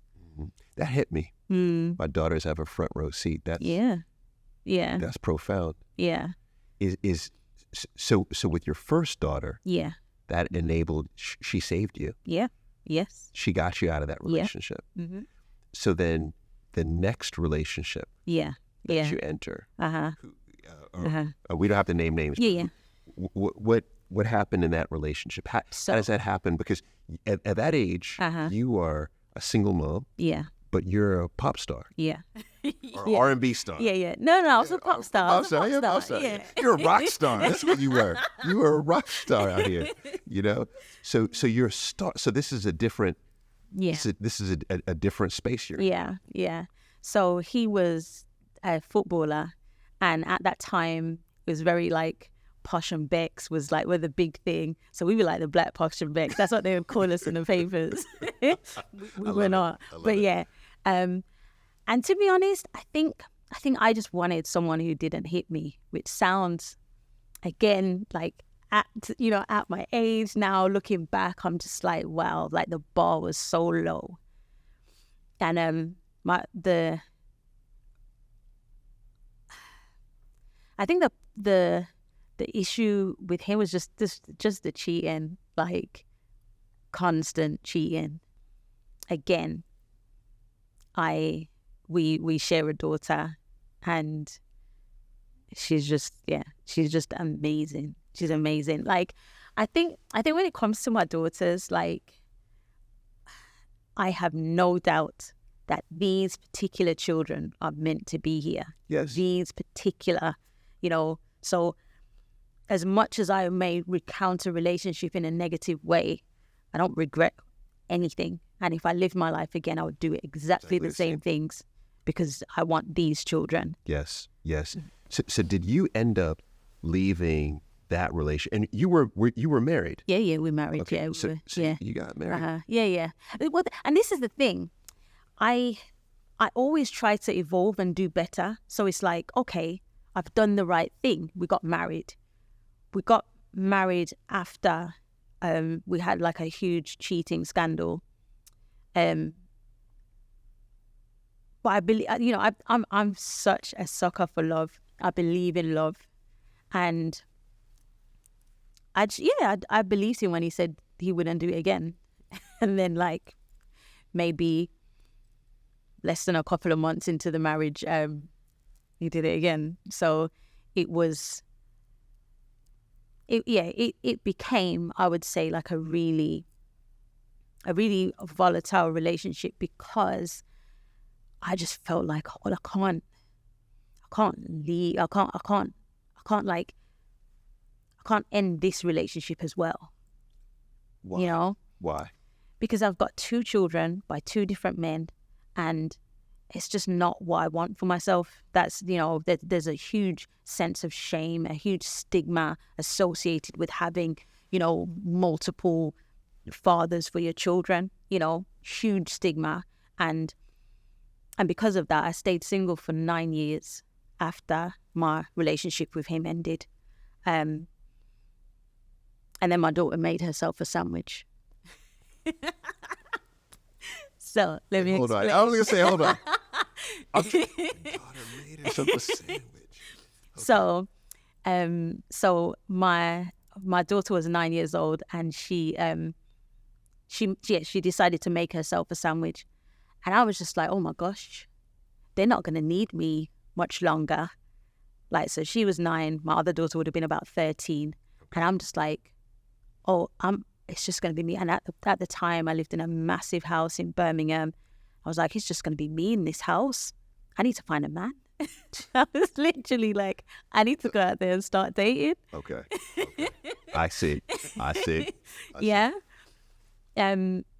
So I did. And then, I had like a little boyfriend, and then A little boyfriend. it was like a little boyfriend, it's a little thing, but it wasn't, it didn't become anything serious. And then I met my husband, my ex-husband, my second ex-husband. Oh my God. Okay. I mean, it's fair. But yeah. And we had like a whirlwind romance, and I've again, like, so this time it was, he adored me, or so I thought. He definitely didn't, but I thought he absolutely adored me. And I thought, this is it. Like, this is exactly it. We got married after 5 months. We didn't have sex before marriage, but it's only 5 months, so. But that was intentional. Oh, yeah. Because for me, it's like, well, you've got that wrong, so how can I get it right? I'm always in the pursuit of improving myself, and my choices. And I'm sorry, what did you think had gotten wrong in the past? In the past, as it relates to not having sex. I mean, to be honest, I'm not the type of person that sleeps around or anything like that. But I obviously had slept with the boyfriend before. Oh, I see. Yeah. So your thought is that didn't amount to anything. So for me, there was a sense of shame. I don't know what that is, but I've got this thing where I think really deeply about sharing my body with someone. I just feel like that's a really deeply spiritual event.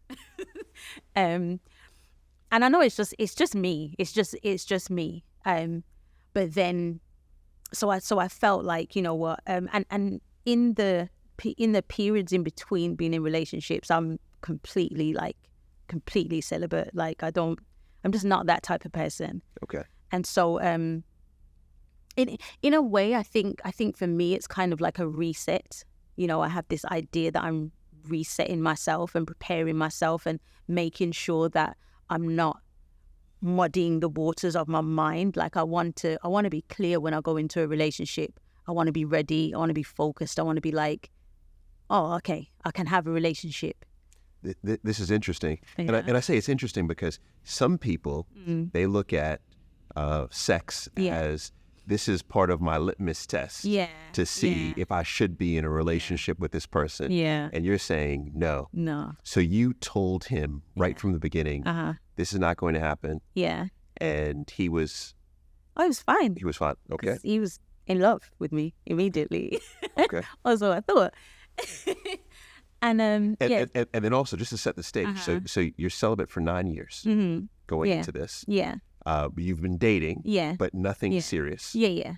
And now you feel like, okay, I found him. Yeah, I found him. Okay. And and then we get married, and I get pregnant, maybe at 6 months. Wow. So, and then we had a really difficult pregnancy. My waters broke very early. That was quite scary. But yeah, we were married for 5 years. And then I'm going to fast forward now because I was very happy. I was very, very happy. But again, I've got a different take in hindsight. I was very, very happy. At the time, I was happy. Okay. Then when I was 3 months pregnant with my last daughter, he just said, I'm leaving. I'm like, huh? We were, in my mind, happy. We were on a baby moon like 2 weeks earlier in Jamaica. Like we were having a ball. And then that conversation was just... How does that happen? How does a conversation like that happen?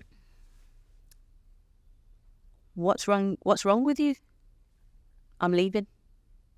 That's how the conversation went. Just in the middle of a normal Sunday.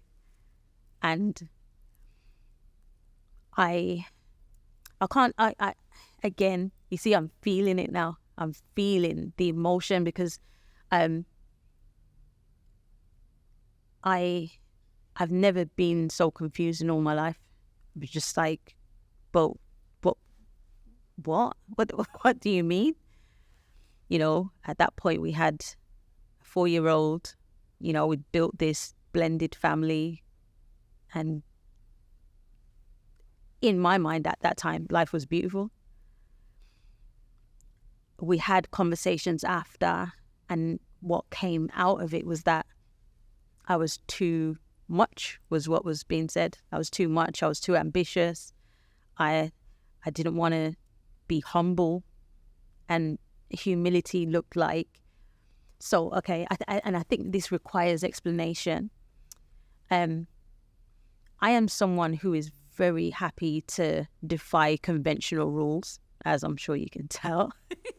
And so I was the breadwinner. I was the one who went out to work, and he was basically like, not basically like, he was a house husband. I think what's transpired is that he wasn't happy being a house husband, and also his family put a lot of pressure on him because I shouldn't be the breadwinner. But for me, it was like, I'm the one who earns the most money, so it doesn't make sense for you to go out and get a job and not be able to sustain the lifestyle that I can sustain and maintain. And I thought it was okay, but then clearly it wasn't. And I'd just gotten a new job, and I think it was just too much. And I think what it boils down to is him maybe feeling, and I don't want to speak on his behalf, but this is how I've kind of reconciled it and how I make sense of it, is that my my willingness to work and my ambition emasculated him in the process. But then it got really, really ugly. I don't want to go into how it did, but it got to the point where, I mean, yeah, he doesn't exist in our world anymore, you know, which, yeah. I actually don't, I still don't feel like I have the words to explain it. Right. You know, and sorry. No. And for me, I feel like I've experienced so much abandonment in my life already. So to have that type of abandonment as well, so unexpectedly, so out of the blue, it felt like the final nail in the coffin. And I think when I say that, I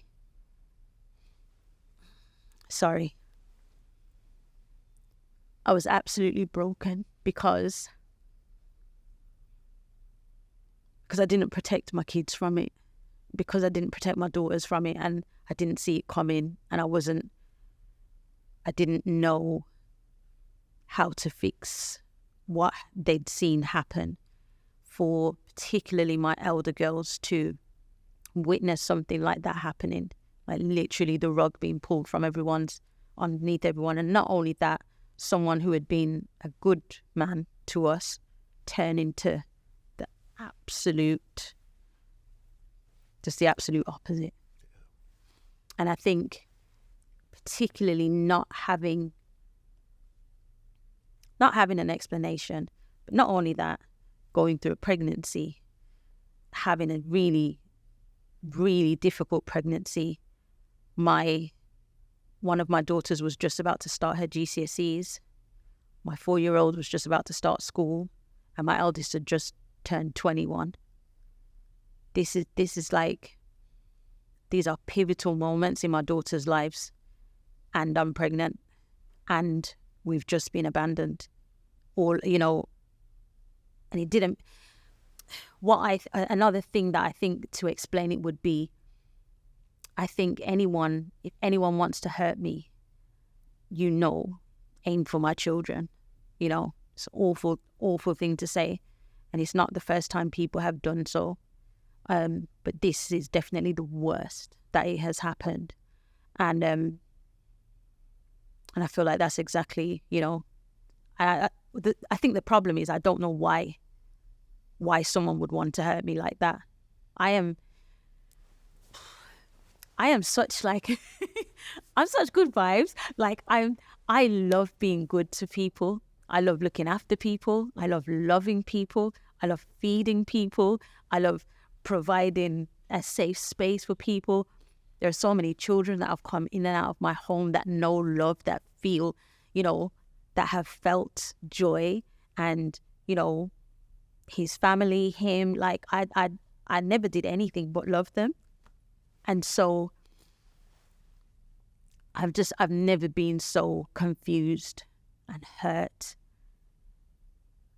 And then, but then I had Dream. So Dream is my fourth daughter. And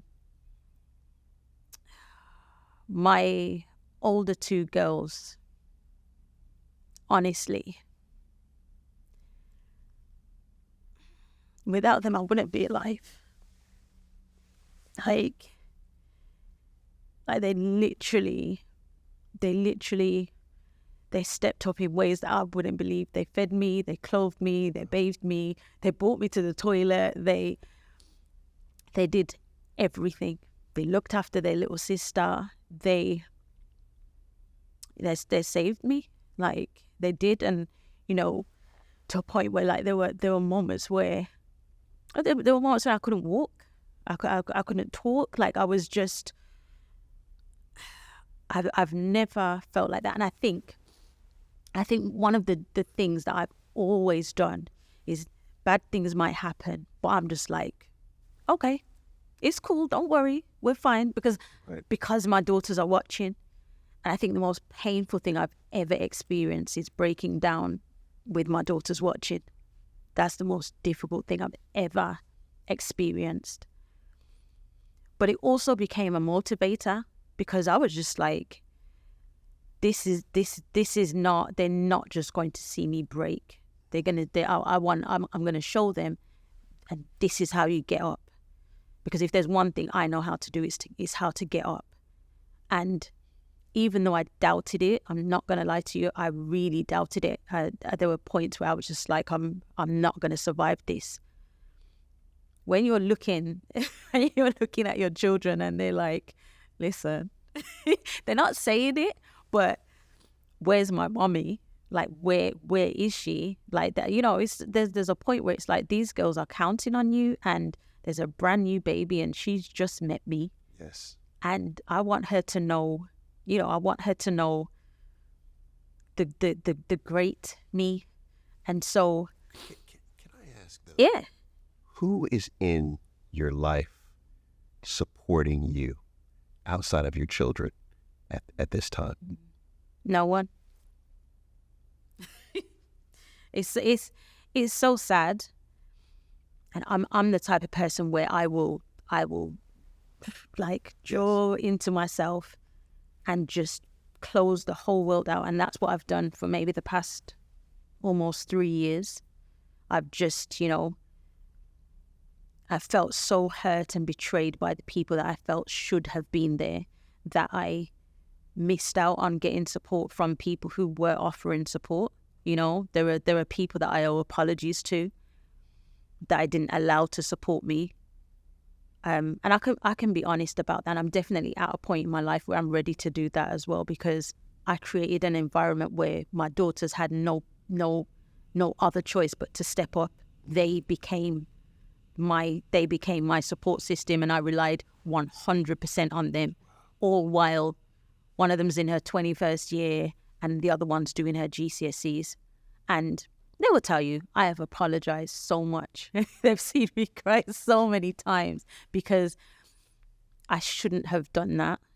You're saying you shouldn't have put that on them? Yeah, because I know what it feels like to have so much responsibility as a young girl. Like, I've always wanted my children to just stay in fairyland and be, you know, carefree.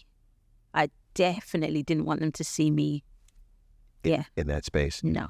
When you think back throughout your entire life, would you say that was the worst moment in your life? Oh, absolutely. The worst. And it lasted, I'd say the worst of it lasted for about a year. It's straight. And yeah, we didn't speak to anyone else. We didn't communicate with other people. We just, because it was like, it was at a point where it was just like, okay, what's the bare minimum? And the bare minimum was, we need to wash, we need to eat, we need to drink. And, you know, there were times like we weren't laughing, we weren't doing stuff, we were literally just surviving. Did you leave the house? Well, yeah, we kind of had to. Okay. So, you know, the baby needed doctor's appointments. Okay. So I sent my daughter to school. I sent her to school. I'm a homeschooling mom, but I sent my daughter to school because I just knew I didn't have the capacity to give her everything that she deserved to have. And so, so I sent her to school, which she loved, by the way. She loved until she didn't. I hear that. Yeah. I hear that. So how many years ago was this? Was this moment? So, in May will be 3 years. Yeah. 3 years. That's not long ago. No. Hence why I'm still. and this is another thing. I feel like my daughters have gotten some incredible lessons. They now know that healing is not linear. You know, it doesn't just, you know, I can be happy as Larry, and then, you know, I can have a conversation, and I'll just be like, you know, as I said, like the amount of times I've apologized, particularly to my elder children, you know, because I just hate that experience for them. But I do know that they will carry forth some of these ideas and experiences with them. And also, for want of a better term, they've become little gangsters. Like, Yeah. And I love that for them. Yeah. Like, and to your point of, and I love it when you just said, they see me down, right? But they're going to see me get back. Yeah. They're going to see it. Yeah. And I feel as if the last few years, the last 3 years, it's been you like, okay, I'm going to crawl. Oh, yeah. Yeah. And then I'm going to walk. Yep. And then I'm going to run. Literally. You know? Literally. And a part of that was speaking about it. So I remember like when it got to about 2 years, I did a TV show and I spoke about what had happened. So what I just explained to you. And I remember, you know, at that when you're in the public eye and you speak about something like that, so many people reached out in so many different ways. And you realize like how many of us are experiencing horrific traumas while just living life, you know, because I was going to work. I was on Hollyoaks. I was, because I had to earn money. I had to, you know, I had plans. I wanted to move. You know, there were things that I was continuing to do. I was still working. I was still showing up. I was still showing up on social media. And no one would have ever known that, oh, yeah, I'm like crying in the bed with my girls every single night. Like, you know, they just wouldn't know that was happening. And I think there's a lot of women who are living these dual lives. And then there just came a point where I was like, yeah, I'm not doing that anymore. Not doing it. I'm just not doing it. I'm going to talk about it. And then, you know, in the middle of the healing, and I'm going to do something even greater than before. I'm going to be somebody even better than before. Yes. Yeah. Yes.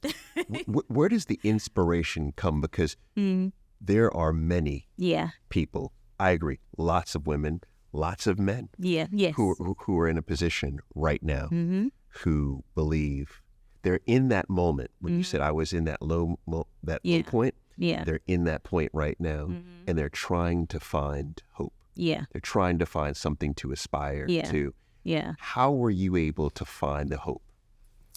So for me, I think my whole thing was just like, don't let them win. There are a lot of people or a group of people that really wanted to see me down, that really wanted their absence to be so impactful that I could never go and do anything again. Now I was just like, absolutely not. Not with my girls watching. Like, no.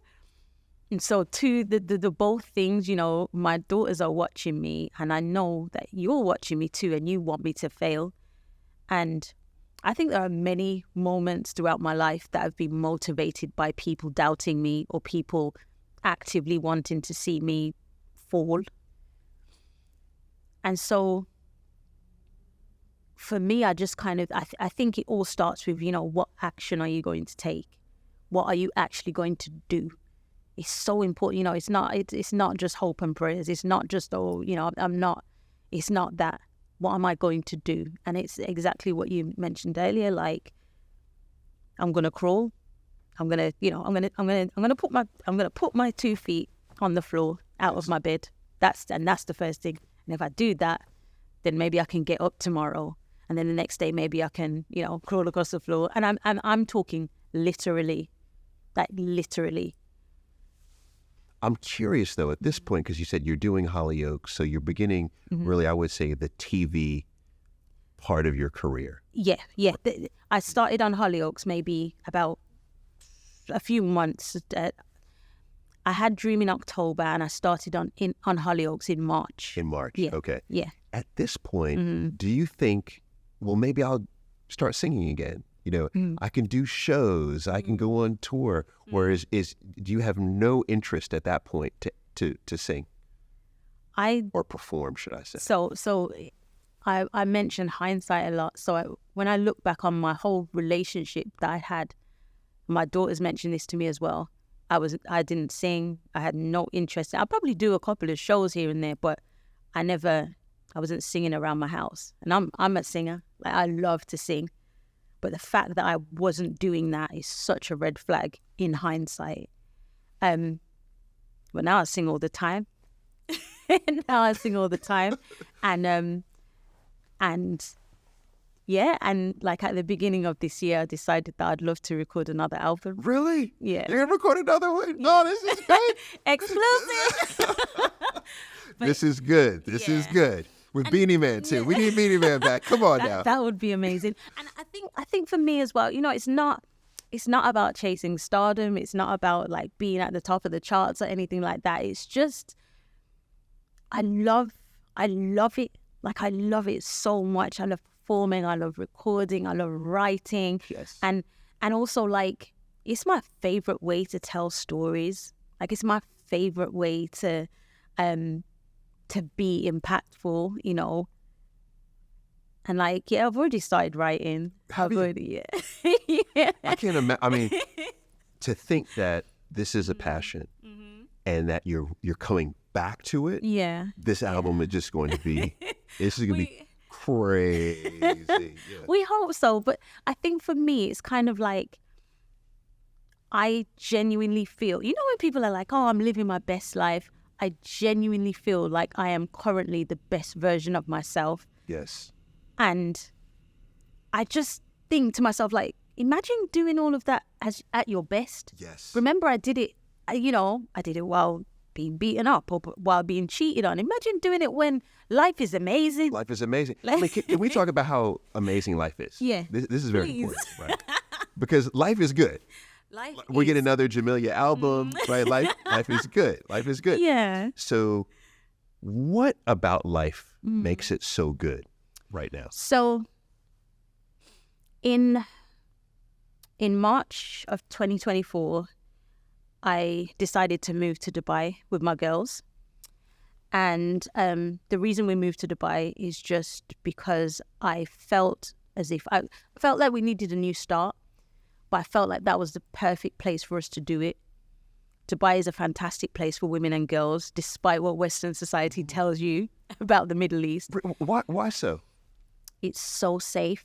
Women and children are exalted. Like mothers, oh my gosh, mothers are put on a pedestal, and no one cares how your children got here. Like it's just the most beautiful, supportive. I feel like I have a village in every environment. Everywhere I go, I feel supported. I feel cherished, and my girls are. Some could describe it as a false sense of security because we're from the Western world. But living in the Middle East as a female, as a black woman, it's like it's like, what is this? What is this, and why didn't I know this existed? Really? I I live without anxiety. I don't fear anything. I don't fear for my safety. I don't fear for my children. I am. Every experience is a beautiful one. You know, there is so much attention to detail, to well-being. There's the culture is really, I would say that everything is built around your well-being. Okay. And almost every interaction you have, you know, you can go to the supermarket and they ask you, are you happy? Yeah. Are you happy as a question? You're like, yeah. Yeah, I think so. But more and more, there is a whole section of the government which is dedicated to the happiness of the people in Dubai, and the people is everyone. There's no, I don't feel other. I don't feel stigma. You know. No one questions whether you're a single mother or a married mother. You're just a mother. And you are told, like in every scenario, like, you know, respect your mother. Like your mother is a queen. Like, and that's every single mother is given that treatment. I will go to a restaurant. Like when I first went there, Dream was a little baby. I'll go to a restaurant. I'm trying to eat my food. You know how it is. Yes. Yes. Someone in the restaurant will come and take your baby so you can eat your... No, you're going to eat your... You're like, at first, obviously, you're like, well, no. And then you're like, hold on, this is what support looks like. I'm here by myself with my children. Someone has spotted that. Someone has identified it, and she's happy. I'm happy. I've never heard of that happening. That's incredible. Yeah, I am now getting to show up not only as the best mother I can be, but also I feel like I'm the best version of myself. I feel like I'm the healthiest I've ever been. Wow. I feel like I'm the happiest I've ever been, and also that my children, they feel secure, and I feel like that's probably something I've not managed to provide for them in the past, because I've always felt like someone's missing. Right. We're meant to have a dad in the house, and whilst I'm not, for 1 second am I denouncing the importance of a father. Like, absolutely not. I would much prefer to have a father in the house. We just don't have one. So my option here is to live with the void, whereas over there, the void is invisible. It doesn't exist. And like me, my children have many fathers. Like, there are many men that they come into contact with every day. So, for instance, like when you go to like play places or gymnastics, or if there are as many men there as there are women. So normally, any places that provide entertainment or coaching, especially for girls, it's usually female led. Right. But that's wrong. There are as many men there as well, and they hold in their hands. They're getting to have experiences that should be normalized. Yes. Yes. This is beautiful for you. Yeah. Yeah. Because you can see how, so in the past, since you watch We Need to Talk, right? Yes. You've probably heard me talk at least 50 times about Carol Riff's 6 dimensions of psychological well-being. But you're proving her theory.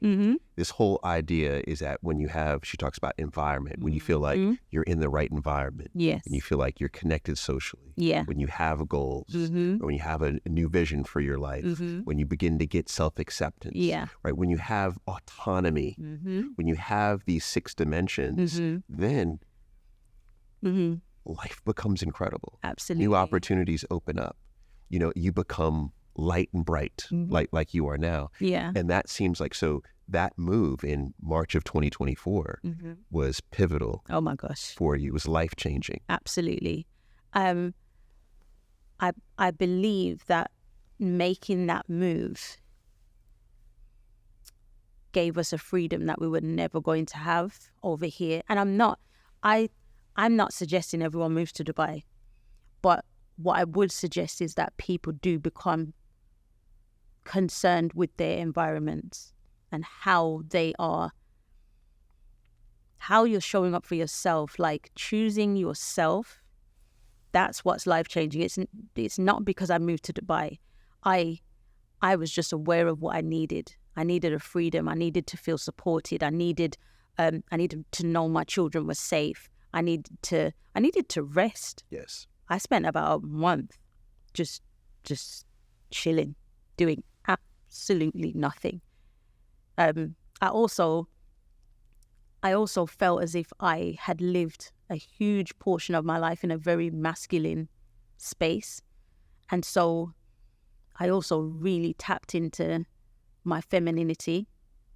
This is going to sound really weird, but like, I remember I set myself a little challenge of like wearing a dress every day for 30 days. Like, I'm the type of girl, like, I like wearing a tracksuit or whatever. And I was like, no, you're going to wear a dress every single day. And it might sound like a weird experiment, but it really changed so much for me. Just, the way that I showed up, the way that I walked, the way that I allowed myself to be looked after. Because I think when you're not looked after, when other people have been careless with you, you become super hyper independent to the point where you can't accept help. And I even felt myself on this trip coming back to the UK. today I was struggling up the stairs with like a suitcase, and a guy came and offered me help, and I was just like, yeah. Whereas before I would be like, oh no, I've got this. Do you know what I mean? Right. But like I was like, oh yeah, like I say yes when someone offers me help, which I am telling you, like there are so many ways in which I have said no to help because I got this. I'm strong. Sure. I could do this. So you're saying you're open now? Oh my goodness. I not even open. I'm actively seeking environments in which I feel looked after. Yes. And, you know, I know for sure, you know, like I feel like a lot of people will only connect something like this to a relationship. But for me, I want it in everything. Like my daughters will tell you, like I make everything an experience, whether it's a meal, because I feel so fortunate to have made it. And when I say I've made it, you know, as I described, being at rock bottom to now being at the highest height I've ever been, to do that and with my daughters watching. Yes. That's when you say the success. highest height, you're talking about the highest height of your well-being. Of my well-being. That's really what, yes. Yeah, of my well-being. So yes. Carol Riff's, is it the six dimensions of psychological yeah. well-being. Yes. So you mentioned that, and I'm a huge researcher, and I went into ChatGPT. I'm obsessed with it, and so I wanted it deeply explained to me. And so me and ChatGPT were going back and forth, and like, how do I apply that to my life? How can that benefit me? How can it benefit my children? How can I, apply? And what I discovered is that a lot of it I'd already started doing unconsciously. And I was just like, oh my gosh. And to me, that's what success feels like. Yes. I don't think I've ever felt successful until now. Really? Yeah. For me, I think taking control of my well-being and my children's well-being is how I've felt successful. And I think, to a lot of people, I think, making lots of money is where success is. And don't get me wrong, I love money. I'm not going to lie. I love money, but it doesn't determine success, because to me, money is a variable. I can have a small amount of money. I can have lots of money. I would like to still maintain my happiness regardless of where that variable is. But I wouldn't be happy if my environment was variable, because I think that's where the safety is lost. Yes. You know? This is all right, this is another nerdy one. Okay. But you like this is, Maslow's hierarchy of needs. Yeah. And ultimately, that's what that lower, if you think, it's really 7 rungs, but if you're thinking about the lower third, that's what it's about. Yeah. It's about you knowing that you can be fed, you knowing that you have shelter, but really what that shelter means is that you're safe. Exactly. And when you have that need taken care of, you can move up to connection, belonging, right? Yeah. And so you have fully taken care of. Yeah. Almost all of those rungs, because almost all. You have. Oh yeah, you know where I'm going. You know where I'm going. You know where you're already there. I know. You're already there. See, I'm slow. Because you have these pieces taken care of, but. What many people say is the highest rung of Maslow's hierarchy of needs is self-actualization. Yes. And the theory is that in order to reach self-actualization, it's often best to reach it with someone else. Yeah. Not necessarily romantic. Yeah. Right? Yeah. But with someone. Yeah. We need people for emotional regulation and these things. So what is your outlook on relationships and on love now? So I think one of the things that I wanted to achieve was to feel loved without having a partner. And the reason I wanted to do that is because I felt that I've lived my life with this constant void, whether it's my, not having my dad around, not having a partner, having a failed relationship. It always felt like, oh well, because there's not a man there, there's something. I'm such a perfectionist. Like anything I do, if I'm cooking, I want it to be the best meal you've ever tasted. Like if I'm organizing something, I want it to look incredible. And I've mentioned this to you before. Like, I just feel like, but just when it comes to men, I don't know what it is that I don't get right. But I think the thing that I wasn't getting right was I wasn't loving myself. I wasn't showing myself. Like, now I adore myself. I'm so proud of me.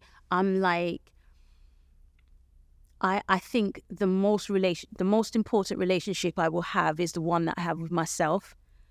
And I wanted to nurture that, and I wanted to fill up my cup, and I wanted to know how to do that. For instance, what types of exercise make me happy? What type of food makes me happy?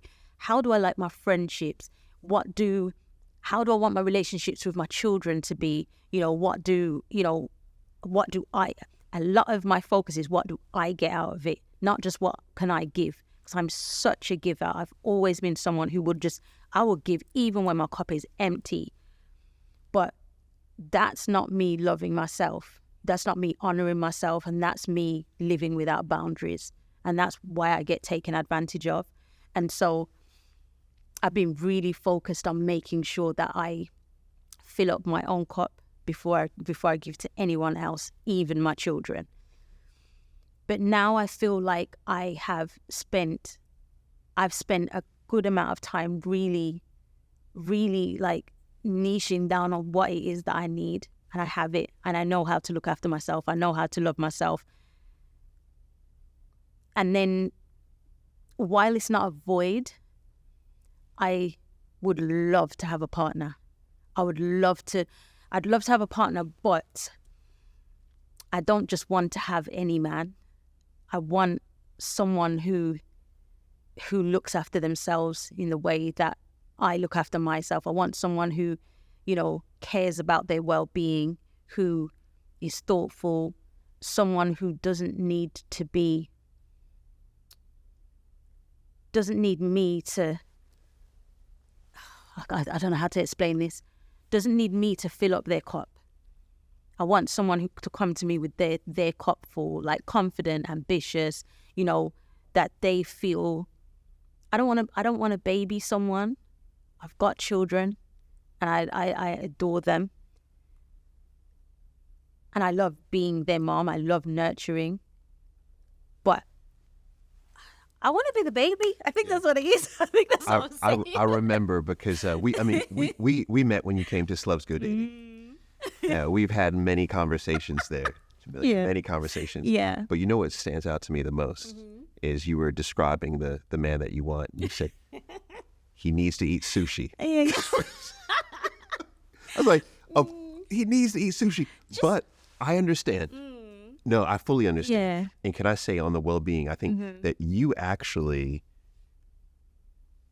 represent why the myth around values being the most important ingredient for a partnership is wrong. Yeah. It is a myth. Yeah. And I write about this in my new book. Yes, I've seen. Because what you have described in terms of the partners that you've had in the past is you've shared some of the same values. Exactly. But what you didn't have was well-being. Yeah. Exactly. And that's the reason why well-being is the most important ingredient in yourself and in your partner. And that's why when you say, I want a partner that has high well-being, then you're good. Yeah. Now, of course, you have to recognize what that is. Exactly. But because you have that in your life, you can better recognize it in others. Yeah. And I guess, I guess it's just something that I've never seen as important. And I can either spend my time thinking about, all the times that I didn't know this, or I can just move forward with new information. I am aware that there are certain things I will never have. But I think, again, because my children get to reap the benefits of everything that I know now. I get to have certain conversations with them that were never had with me, that I know that my journey is absolutely worth it, for the things that I can teach my daughters. I know that there are 4 young women that are going to go out into the world way more whole than I was. Maybe not complete, but definitely, with higher self-esteem. As I said, like some of the things that they say, because like I've been trying to dip my toe into the dating pool. I'm still not like, yeah, it's not going well. And just because like, I don't know, like I say all of this, I know what I need. I do know what I need. But then sometimes that kind of, oh my gosh, does he like me? Or oh my gosh, like how can it's like I want to accelerate the process, which is silly. So but you're dipping your toe in. Yeah. But it makes sense that you're going to dip it in and you're going to say it's too cold, it's too warm. And before you would have just jumped in. Literally. But now you know that you need the temperature to be right. Exactly. You need it to be precise. Exactly. And there is beauty in that. And also, when I was younger, I read an essay called "Let the Circle Be Broken," right? And the essay was about how what ends up happening to so many of us is that we fall into these generational curses. So the way that our grandparents showed love, and it could have been in a toxic form, then our parents see love that way, and then they teach us to see love that way, and then we then love our children in a toxic way. Yeah. And this is why I have so much respect and love for my father, because my father came from a very challenged family environment, and he didn't have his father in his life, entirely, and without having a father in his life, he was able to be an incredible father to me. Yeah. You know what I mean? Yeah. And through that, he broke the circle. Yeah. And now with my boys, it's like, it's the same with your girls. It's the same. We should actually talk about, because I have a 14-year-old and 11-year-old. We can. You the arrange thing. Yeah, let's do it. I'm for arranged relationships. Me too. Jamaican, like, good. Exactly. Listen, we should talk after this. We'll talk. But it's one of those where, okay, so the circle's been broken, and I can't wait to see how they will parent. Right. You have broken. You've broken the circle. And I think so. I think what people need to understand is that is completely intentional. There are so many things that were passed down to me that affected me negatively, affected the choices that I made, the even the ways that I showed up. And I feel like for me, being a generational curse breaker is such a flex. Like I'm just, I think I love that. Like I love that there are certain things that are not normalized for my girls. There are certain things, so many things like, my 2-year-old, I teach her about setting boundaries for herself. Do you want to give this person a hug? No? Okay. Right. And just things like that. Like it starts from the moment they're born. Like, and I feel I've been so intentional because I know what it feels like to lack. I know what it feels like to be yearning for something, for love. And one thing my girls will never do is doubt whether or not they're loved. No. This is it. This is it. Yeah. All right. When you think about your dream partner. Yeah. So is your dream partner, you think, in Dubai? In the UK? Or how about this? I have gentleman A. Yeah. He lives in Dubai. Right? I have a gentleman B, just like gentleman A, just as charming, well-being is high, and he lives in the UK. Yeah. But then I have gentleman C, just as charming, just as attractive as A and B, and he lives in Jamaica. Ooh. Which door are we going to? Door A, B, or C? So I know that what I want is completely unconventional. I want him to be as far away as possible.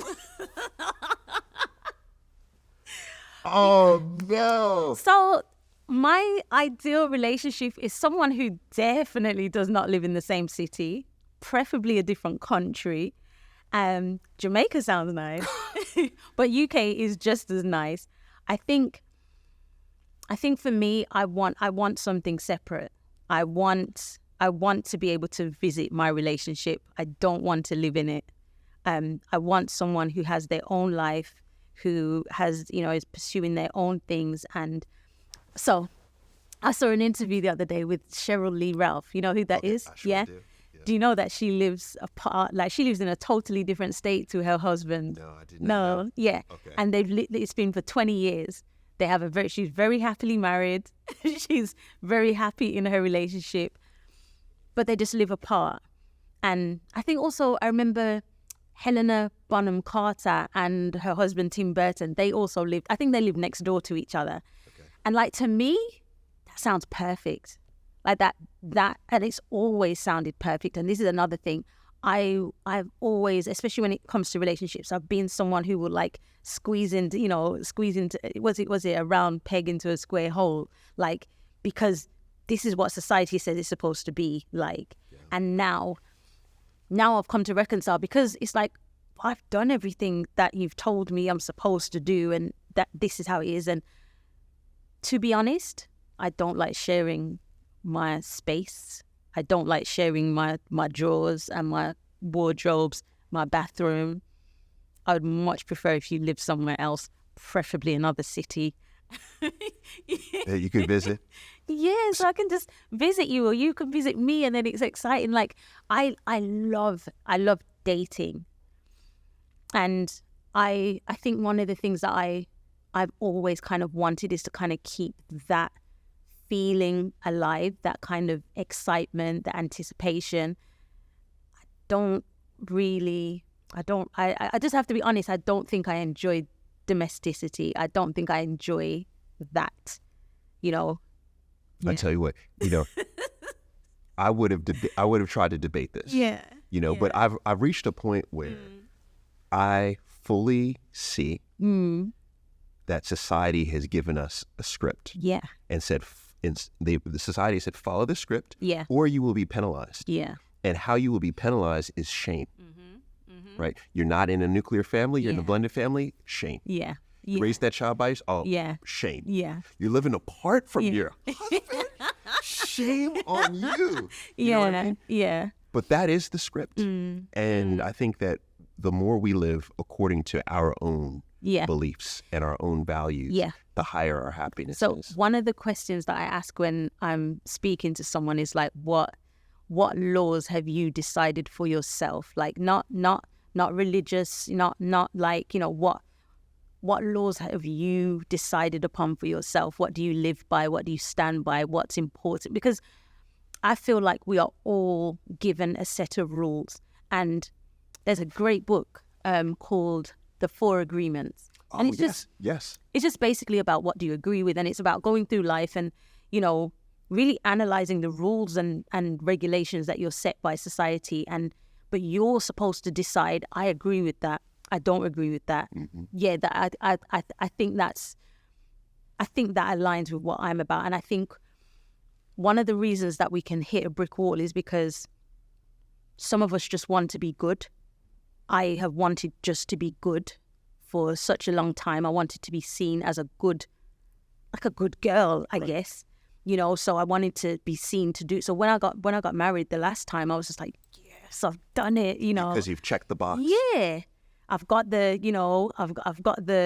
husband, I've got the children. The blending of our families. Like it was just so beautiful to me, and I just loved it. And I still believe in it.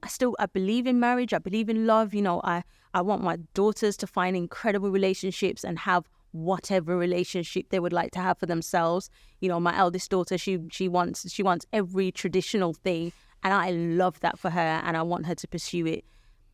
But I also want to live as an example for my children that, there are also other options. Yes. I know why I'm choosing this option now. So I know that at this stage and this level of experience, I know I'm choosing this option now because I feel like I don't feel safe. I wouldn't feel safe combining my life with a man right now. But the most empowering, I think, message there is, I am choosing. I'm choosing, exactly. And when I look throughout your life now, understanding your story fully, is that you were being chosen. Yep. You were being selected. Exactly. You were being told. And now you're saying, nope, I'm going to choose. Absolutely. Even if it doesn't look the way that it's supposed to, I get that, I get that I'm a weirdo, and I lean fully into that. Yeah, but you're not. You're not. No. Now, we've talked about quite a bit here. Yeah. But I want to just stop and give the floor to you. Okay. Is there anything that we have not discussed that you want to make sure that we touch upon?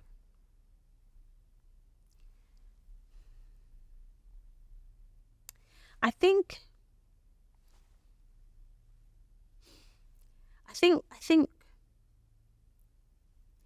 one, and it's a strange thing for me to say because I've told stories. I think one of the things that I want to recommend to people is to stop telling the story.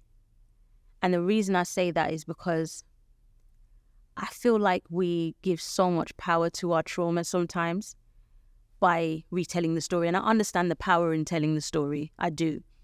But I think women, Black women, sometimes our stories, our stories are entertainment for other people.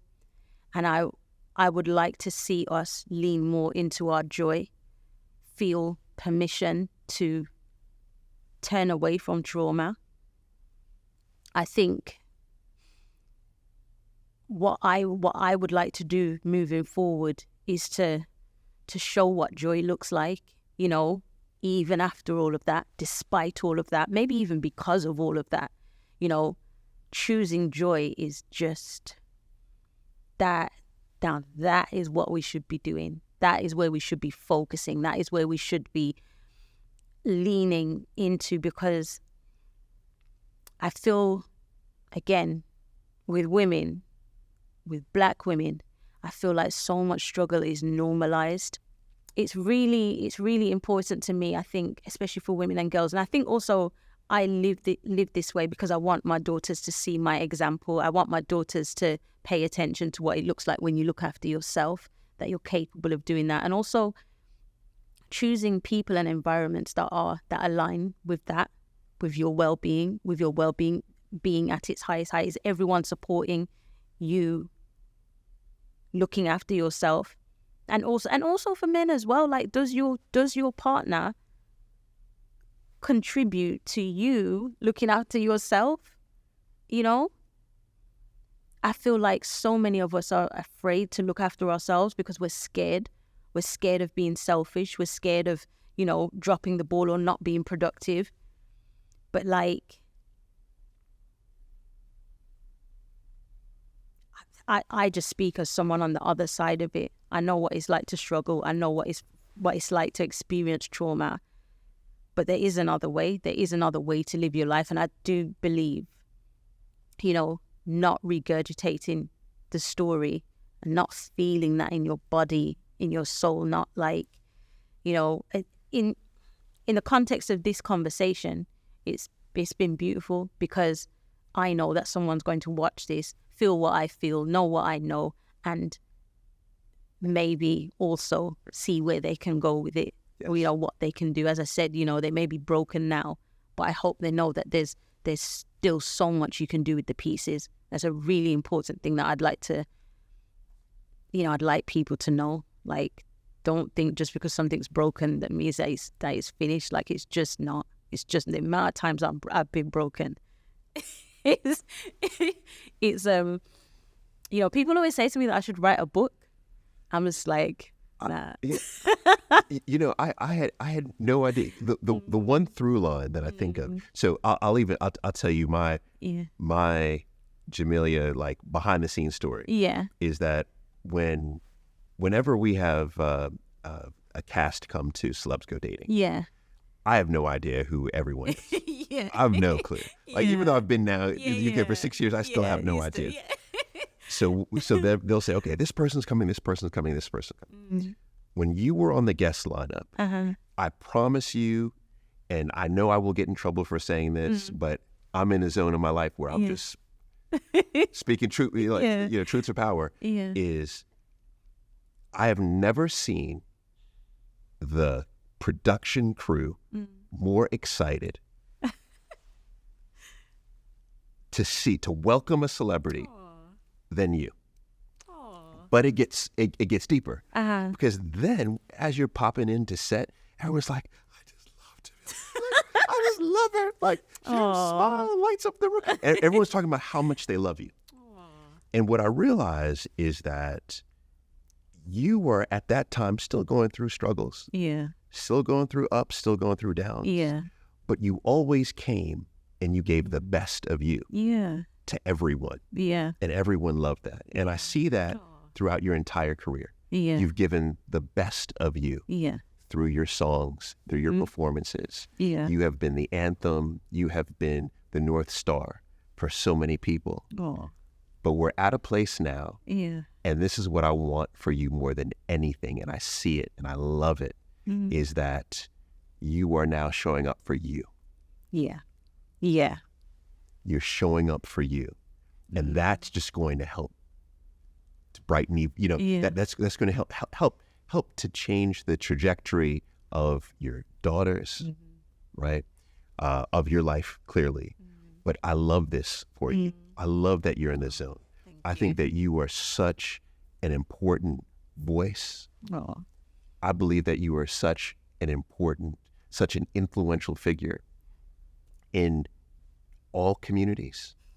But let's spend a second, because this is rare, I think, in the UK on a big platform for two Black people to be talking. We didn't even get into any of that. But the fact that so many, I specifically know of people who believe that your presence saved them and inspired them. And that's something that is incredibly special. You know, incredibly special. And you did that. And the fact that you did that through your pain, you know, it's just something that, so it's like, we have to give you your flowers. God bless you. Thank you. We do. We do. And I cannot wait to see what the next chapter looks like. Because the next chapter is going to be, you know, even more special. But let me ask you, there's a question that everybody gets. You already know the question. You've had so many incredible conversations, I know, in your life. When you think back to the most memorable conversation, who was it with? What was said? And what was the lesson?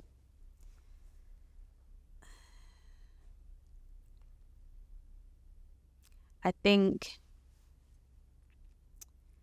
honestly, it was a conversation that I had with my two eldest daughters, and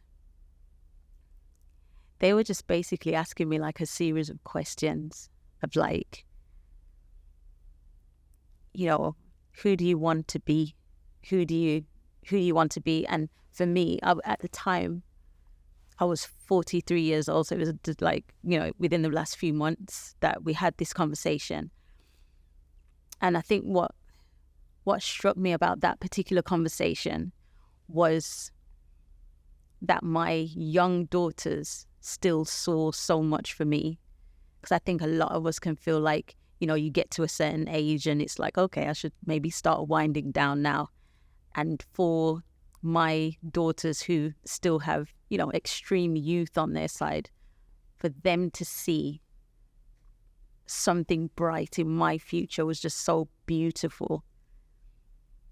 Because I guess it means that they see a light, and they see potential. And I definitely think that I've been definitely in the past few years been a victim of like, oh well, that's it, you know, that's my life over, you know, I'm this age, and you know, but for my children to ask me those questions and it wasn't just who do you want to be, it was like a real sit down conversation of like, you know, let's make a plan. What are you going to do next? Why aren't you singing? That was one of the questions. And, you know, I think you mentioned earlier that, you know, our children are angels. And I really believe that, like, all of my children have been sent to save me, to motivate me, to push me, to inspire me. And I am so unbelievably blessed to have angels in my home. So, yeah, I think that conversation in particular was, it was a bit shocking, but it also inspired me to make some huge decisions. Yeah. Jamelia, thank you.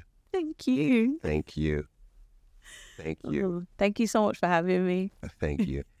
This has been a blessing. Oh, It truly has. It has been a blessing. I feel like that too. Yeah. Thank you. There you go. When I think about Jamelia, I think of a mosaic. The glass has been shattered, but what she's done is she's picked up the pieces and glued them all together and created something even more beautiful. And the best part of it is she sees that herself. She got the contract at 15, immediately started making money, and then became the income provider for her household. And the joy just wasn't there. She would easily have gone back and said, I don't want the contract at 15. Not only was she being groomed, but she rightfully said her brothers. And I love how she was able to juxtapose the male-female to show that we're actually not giving enough attention to young men being groomed for violent purposes. It seemed like she wasn't able to cope until the biggest blessing of her life came, and that's her children. Motherhood was her healthy coping mechanism. Her children saved her time and time again. One of the biggest things she's done is moved. You can see how the environment wasn't the most conducive for her. She needed to remove herself from the environment in order to gain a higher well-being. And I think the lesson for all of us is that sometimes our immediate environment may not be the best for us. That could be where we're working. That could be the village that we live in. It could be the country that we live in. Is that we need to understand that our environment directly speaks to our well-being. Everyone watching will appreciate the pain and the journey through the pain to where she is now, which is, this beautiful mosaic.